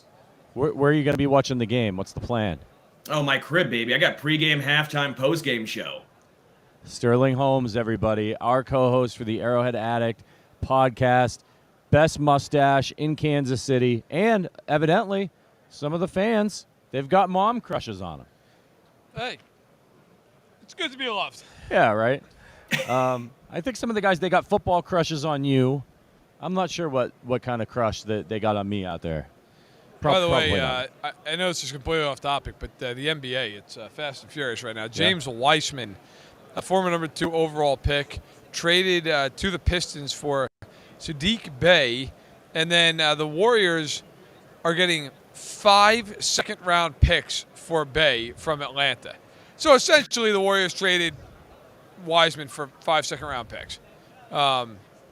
Just trying to keep up on this. There have been some other NBA trades that I'm not going to get into because we moonlight as an NBA podcast. That's right. You know. Well, hey, I'm working the 76ers. We really have this. Yeah, I mean, so it's getting interesting, but I'm keeping my eyes on Twitter because I know that the Knicks are going to screw me somehow. Some way, somehow they'll find a way to screw this up. Sterling, brother, we miss you. Thank you so much for joining us, and enjoy the game and the pre and post and half on Sunday. Thanks, man. Appreciate all your work you're doing down there. Thanks for having me. All right, see you, Sterling. That's Sterling Holmes. You know him. You love him. Our co-host for the Arrowhead Addict podcast. What a great addition Sterling was to the show, by the way, when we brought him on. When we started this thing, it was just me and you. I like to make fun of him. Yeah, but, he's been a big addition. I got to give credit where it's due. By the way, you don't need the headphones anymore. Yeah, it's true. Yeah. Yeah. I'll take those for you. Go ahead. Thanks, no, he's been awesome. Sterling's done a great job. Matt Connor, Adam Best, the whole crew. Look, this podcast and everything wouldn't be what it is without all of them. Yeah. So Sterling's been invaluable, not only with this podcast, but Sack in the Box. Took over once Carm just man went into the wind. Yeah. So no, Sterling's been amazing. Couldn't ask any more. By the way, Wendy came through with a nice comment for me. She said, "I'm the ultimate drinking buddy." There you go. Yeah. There you go. Good for you. She's at least half right. Yes. I am drinking. So Sterling said 31-30 Chiefs. Do you think it's going to be that close? No, I don't. I put out my prediction today, score prediction, 31-23. 31-23. And look, all right, we got a few minutes here before Tony gets here. My honest feeling on this game, taking out fandom and everything else, I think the Eagles have a slightly better roster. I do not think it's demonstrably better because you get people like to break things down by position group. Yeah. I don't do that. The Chiefs, by any metric you want to use this year, are better offensively. Period. End of story. They score more points. They gain more yards. They're better on third down. They're better in the red zone. They run for the same amount of yards per carry as Philly does. Mahomes is better than Hurts. Like, they are. You can talk about the offensive line all you want. The Chiefs are first of all, the Chiefs have a good offensive line. Second of all, the Chiefs are a better offensive team than the Philadelphia Eagles. There is no arguing that. No arguing that. I also think, defensively, first impressions mean a lot in life, okay? They do. You could be the best person in the world, but if I meet you and you're having a real shitty day, and that's my impression of you, it's going to take a lot to overcome that impression. Doesn't mean it can't, but it's going to take a little while because that's what your brain immediately imprints with. The Chiefs early in the year were not good defensively. Oh. And so it's almost intrinsically thought of like, well, then they're not good defensively. That's who they are, which is not true. At this point in the year, I won't say they're great defensively, but they are well above average defensively. They are a very good defensive team. I think the Eagles, defensively speaking, are slightly better. I also think, though, that their way of playing defense, if they do not get home consistently, is going to get them torched in this game. Yes. If they sit in static zone coverages against Mahomes, I don't care what kind of cover 3, cover 2, cover 1, they will get absolutely smoked if they don't get to him. And if you don't think Andy Reid knows that, good luck to you. I mean, they know what's coming. I think it's a huge advantage for the Chiefs. They know what they're going to see defensively. The Eagles aren't going to all of a sudden change. They are who they are. Right. You have no clue, if you're the Eagles, what Spagnuolo's doing in this game. Yeah. They could blitz, they could not blitz, they could sit back. Brett Coleman, who does a great job covering the league, I just saw this literally just now come across my Twitter feed. And he tweeted out, after studying a bunch of Spags games through the years this week, specifically games against vertical passing games with multiple deep threats, Philadelphia certainly that, I have concluded that the Chiefs are probably going to blitz the ever-loving shit out of Jalen Hurts. Love it. And that's how I feel. Jim Johnson would be proud, he says. Yeah, Jim Johnson would be proud, right. And so somebody asks him, assuming zone blitz, wouldn't want to turn my back on Hurts if I'm any of those DBs. And Coleman says, 5 in the pressure, palms to both sides if it's 2x2, 2 receiver on each side, with pressure to the side of the running back. And if it's trips 3x1, I would expect the same thing, except the pressure comes from the weak side, likely to the back again. We've talked about this all week. I completely agree with him. I think the Chiefs are just going to say, if you can throw into that, go for it. You're not going to run. We're going to blitz the hell out of Hurts in this game. Hurts has not been good against the blitz. So I think styles make fights in football. Yeah. I just think it matches up well for Kansas City. It's not, would I be shocked if the Eagles won? No. But I think that this matches up well for the Chiefs. Whereas I thought when they played Tampa, their offensive line was so decimated. Tampa ran roughshod over them up front, and that was kind of it. And they had all that stuff going on with Britt Reed that week, which doesn't help either. Right. I just feel this is a game where for the Chiefs, it's a tough task. I just think they match up with them. I think they match up in this game, and I think the difference at quarterback, while I think Hurts is excellent, I think is significant. I do. I think Mahomes is, at this point, he's a much more polished player than Hurts, and I don't know what's going on with Hurts' shoulder either. Yeah. So I think the Chiefs win 31-23. How much do you think it helps the Chiefs in that, obviously they know that they got to stop Chris Jones. But the rest of that defensive line and those pass rushers in Kansas City, the Kansas City Chiefs get a lot of sacks, and it could come from anybody. It could be Mike Dana. It could be Frank Clark. They could be blitzing L'Jarius Sneed. How much of an advantage is that in a sense that where, like, they don't have 2 defensive ends where you're like, okay, this guy, you stop this guy, that's where we're going to focus. But, like, Karlaftis could get you. I mean, there's just so many guys on the Chiefs defense, and I think everybody keeps talking about how deep the Eagles are and how deep the Eagles defensive line is. and totally ignoring. Maybe it's because the Eagles have some older veteran guys. People know their names, and nobody knows who Mike Dana is. Right. Nobody knows. George Karlaftis isn't really a household name yet. Do you think that that's an advantage for the Chiefs? Yeah, I don't. Look, I mean, the Eagles know who these guys are. I think it's been underplayed nationally how good the Chiefs are up front. I mean, Karlaftis, the last half of the season, is playing to like a 14-sack pace. Right. I mean, people treat him like, oh yeah, he's all right. It's no. He's really good. Yeah. Look, first of all, make no mistake. If anybody on either defense, Chris Jones is the best player on the field. Yep. Period. End of. It's not even an argument. Now, Hassan Reddick's right top of the list after that. Darius Slay is a great corner. Javon Hargrave's an excellent inside rusher. I'm not denying that the Eagles have great defensive talent. Bradbury's an excellent corner. C.J. Gardner-Johnson, a very good player. Yeah. My point is just that you would think the Chiefs had 20 sacks this year. Right. Right. I mean, the Chiefs had 55 sacks. I just think, when you really break it down, how much it sounds like, wow, 70 to 55. That's one extra sack a game. Yeah. That's what that is. It's not like it's some outrageous goal. I think the Chiefs are going to be. First of all, I just think one thing's true in this game. We already talked about. We just talked about it. I think the Chiefs are going to be relentlessly aggressive in this game. I do. I think the other part of this too is I think Spags is going to say, make him make one big mistake. Right. One holds the ball and takes a sack, throws a pick. That's it. Pick six would be all right. So I think the Chiefs are going to be wildly aggressive in this game. And maybe it burns it, but I think they're going to do that. Yeah. And our guest has arrived. This is another exciting one.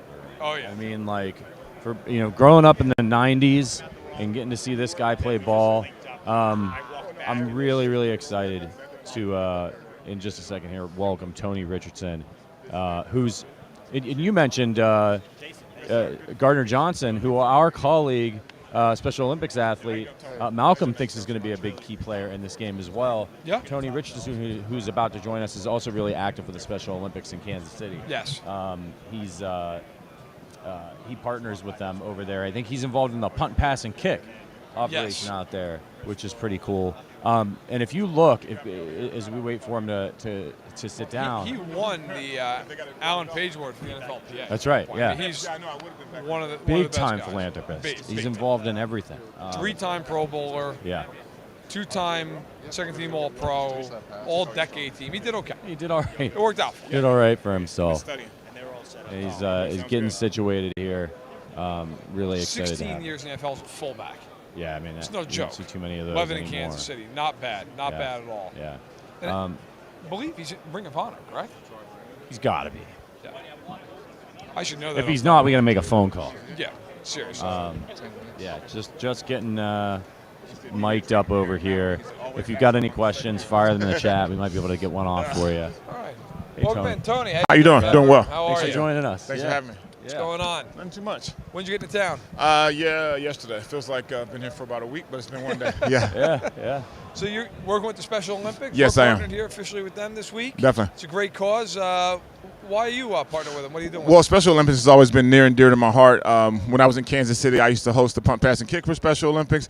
Brought it over to Minnesota, and then Adrian Peterson took it over. And I think for me, being born in Germany, and that's the reason why we're here, because we're talking about the World Games. It's being in Berlin. Yeah. And we're excited about that. But also for me, inclusion was everything, because I was an Army brat. My dad served 32 years. I was born in Frankfurt, lived there 2 years, moved to El Paso, Texas for 3. Back to Germany for 3, Fort Knox, Kentucky for 3, back to Germany for 3. Got around. So I got around, but also understanding how, being different.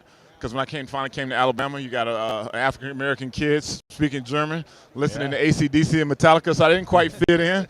And I remember how that felt, just like, being, I guess, kind of an outsider. So inclusion, everything the Special Olympics stands for, everything that I'm about, and I'm so excited to be here today. That's fantastic. That's great stuff. Yeah.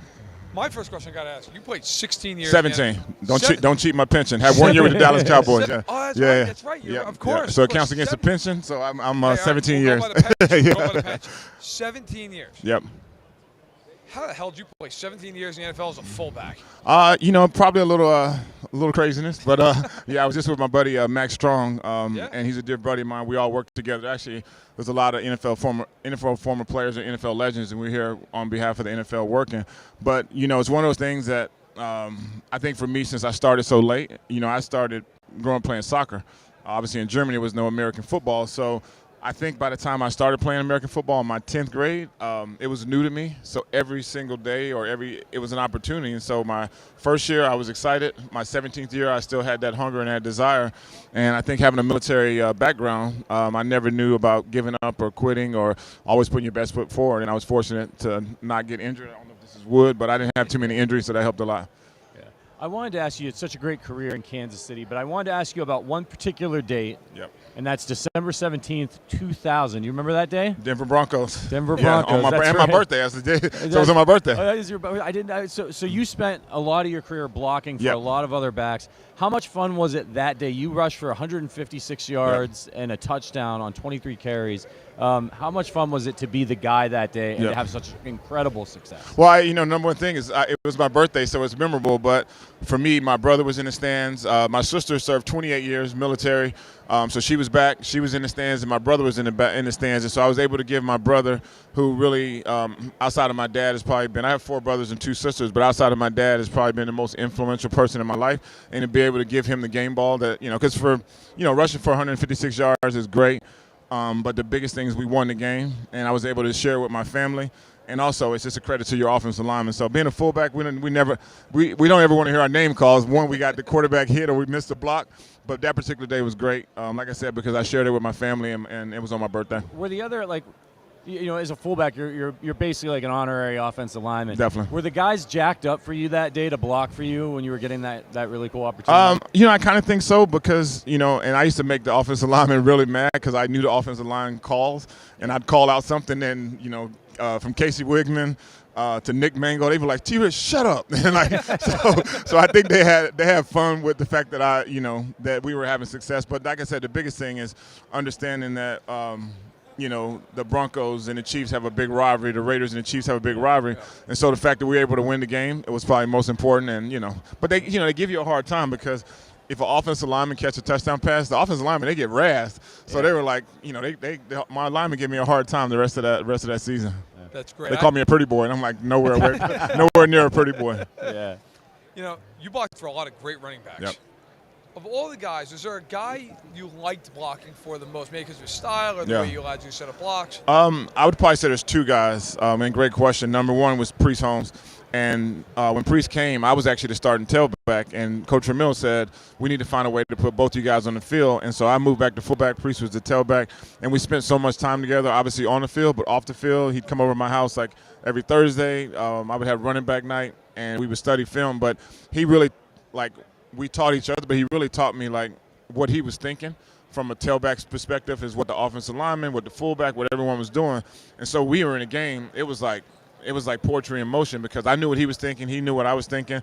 And we just had a bond. And then, Adrian Peterson, he just cut a little different. Like I used to tell AP, I'm like, I know how to get this muscle and this muscle, but how do you get that muscle? Yeah. Blocking for a guy like AP. And I shared the story on NFL Network the other day that we went out and rushed for 396 yards. And he was like, hey, T-Man, what do you want to do after the game? I was like, man, I'm going to bed. Where do you get this energy from? But, having someone that gifted and, that talented was really special. Yeah. Now, obviously in recent years, the fullback position has been kind of phased out for a lot of teams. Do you see the position ever having a revival, a renaissance? Would you like to see that? Yeah, I started looking at because I'm really good friends. We have kind of a fullback club where we keep in contact with each other.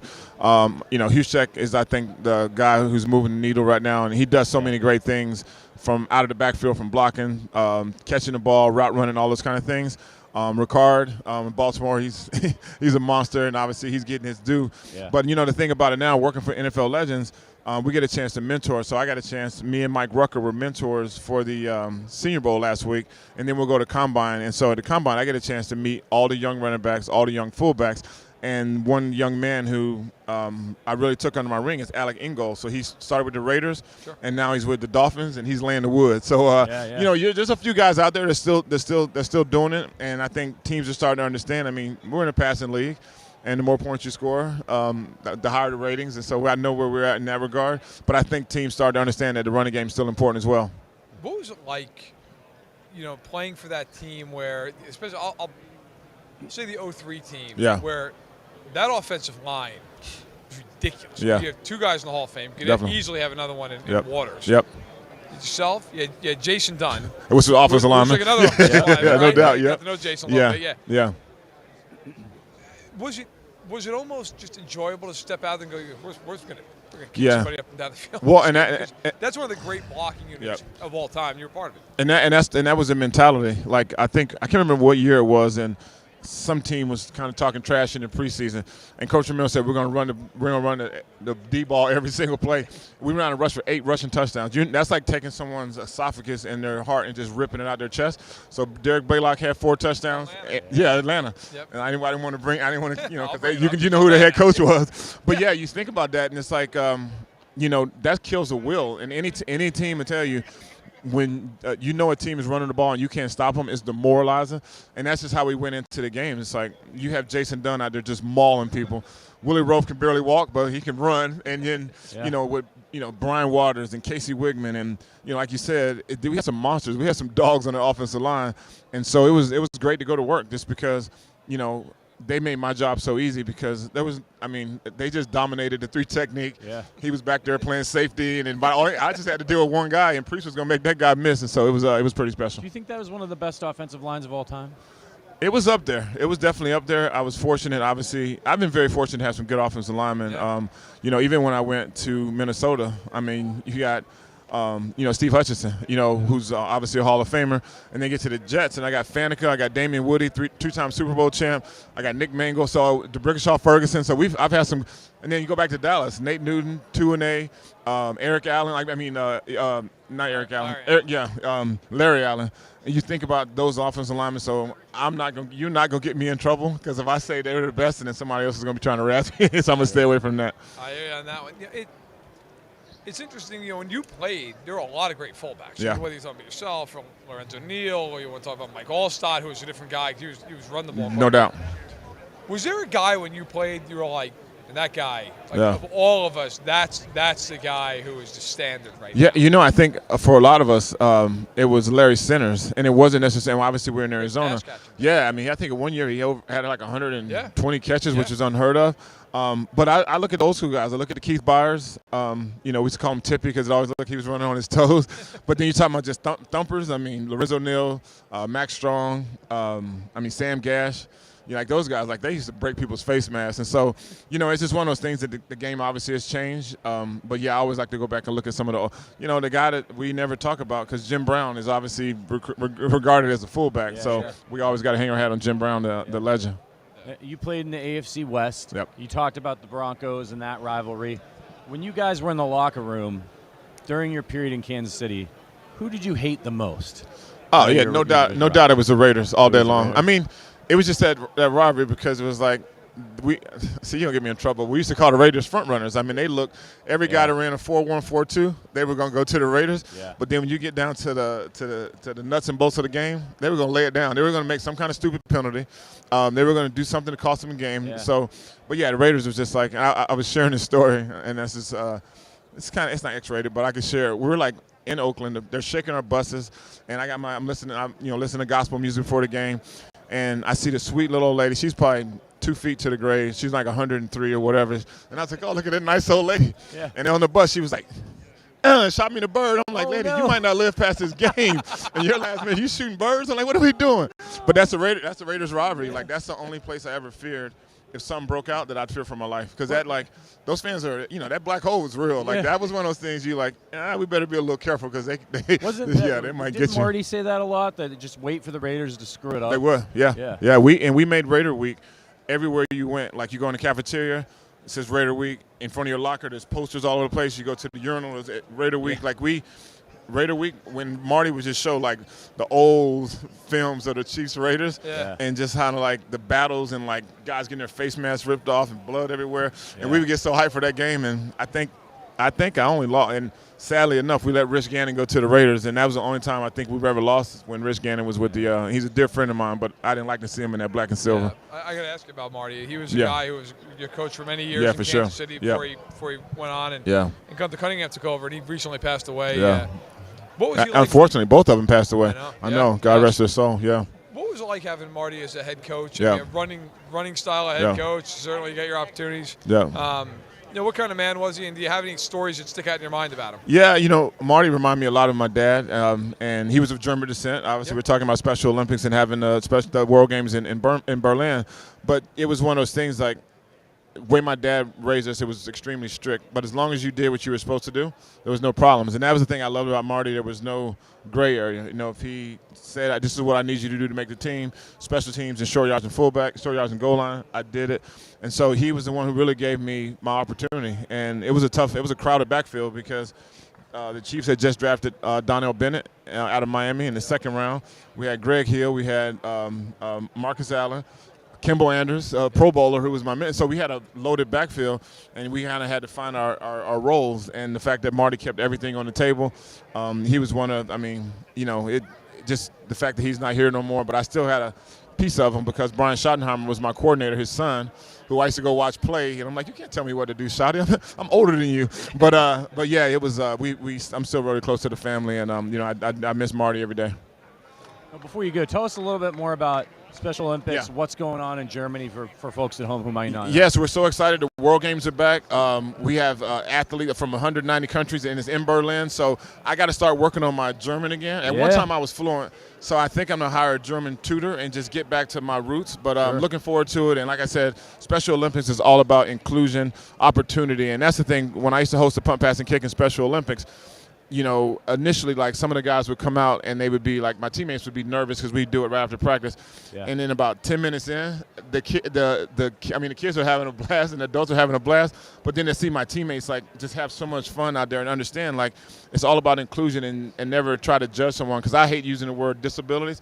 Sure. I'm going to focus on abilities. And so it's just amazing. And I think Special Olympics is near and dear to my heart, and I'm so excited to be here to talk about it today. Fantastic. Last question for you. Yes. Chiefs and Eagles, Super Bowl 57. Obviously, I know you're a little. They're both playing today. They're both playing, so I'm not into predictions because I'm a quiet Eagles fan. I can't say that loud because I might get chewed up by my chief. But I love the city of Philadelphia because it's hard nosed. It's kind of how I was raised. It's like there's no shortcuts. Not saying that it's like all peaches and roses in Kansas City. Yeah. So I'm pulling for the Chiefs, but either team wins, I'm gonna be pretty happy. So I'm not gonna do predictions. So let's end it on this. Yeah. What would it have been like playing with Patrick Mahomes?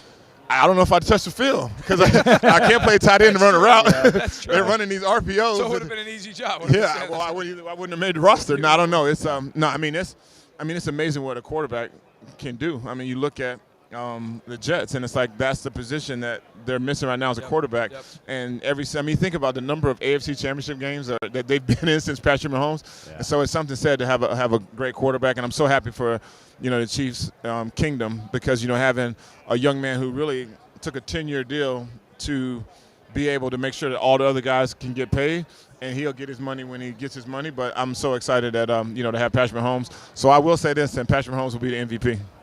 Okay. Yeah, so that's a prediction. Yeah, great. Yeah, there you go. Thank you so much for stopping by. Thank you. Yeah. Thank you, guys. Really appreciate it. Thank you. Yeah, have a good one. Thank you. Man. Yeah. All right, Tony Richardson, member of the Chiefs Hall of Fame and well-deserved.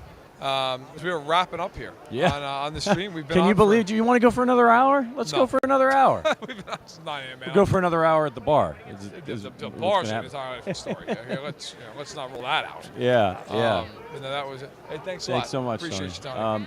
I can't say enough. Just look up Tony's history of philanthropy, not just what he does with the Special Olympics. It's absolutely incredible. As we're getting spammed pretty badly in the chat, Producer Richard, the bots have arrived. All right, so I'm gonna go ahead and throw out my prediction for this one. I haven't done it yet. I think the Chiefs are gonna win this one 30-20. Now I know Sterling said me going 10 points was generous, but I think it's going to be a little bit. I think it's going to be a little bit like that San Francisco Super Bowl where it's close for a while, and then the Chiefs kind of blow it open in the fourth quarter, end up winning by 10. And I'm with you. I just think that I think the Chiefs are going to be all over this Eagles offense. On defense with Steve Spagnuolo, I think he's going to cook up enough to slow them down for long enough, just like he did to Joe Burrow and the Bengals. Bro, if Chiefs it's like that 49ers game, I'm going to be in arrhythmia. Yeah. Okay. So, but I think it's going to be a good game. Yeah. I do. Yeah. I don't think it's going to be like some late score. I think it's going to be a good game. I think it'll be a game with 5 minutes left. Everybody's heart's going to be in their throats, and that's what the Super Bowl's about. Yeah, yeah. Special shout out to all of you who have been watching us for the last 3 hours, from Deion Sanders to Tony Richardson. You guys have been awesome. Before we get out of here, just a couple pieces of business. Make sure you hit that like button if you're watching on YouTube. If you listen to the audio version of this podcast, make sure you head over to Apple Podcasts. Leave us a 5-star review over there. I believe we're going to be back tomorrow morning, for a little something with Tony Gonzalez. It's like a threat. Yeah. But yes, we will be. We got plenty going on. Yeah. Can't wait to be back. That'll be our last show from Radio Row. Yeah, that'll be it. And then it's on to the game. Last thing here, why don't you check out Caesars, our partner. If you're in Kansas, we've got a great offer. Caesars, just use the code ARROWFUL. It's a great way to support the podcast. That's ARROWFULL is the code. You get your first bet on Caesars up to $1,250. That's a minimum of a $10 wager required. You must register with eligible promo code. New customers only, 21 plus, and present in Kansas. If you have a gambling problem, call or text 1-800-522-4700 in Kansas. You can see the full terms at Caesars.com/sportsbook and casino, or in the description below. Our longest podcast since maybe the live show for the Chargers game. Yes. Yeah. Yeah, I don't think there's any question. Yeah. It was a good one, a lot of fun. Legends, Hall of Famers coming through. Thank you to all of our guests for today. Thank you to producer Richard, producer Hunter, producer Sean, everybody who helped us out make this happen on Radio Row. Make sure you check us out tomorrow morning at the Arrowhead Addict YouTube channel for more from Radio Row. Until then, for Sterling Holmes, for Matt Verderame, my name is Patrick Allen. We're going to the bar, but until later, go Chiefs.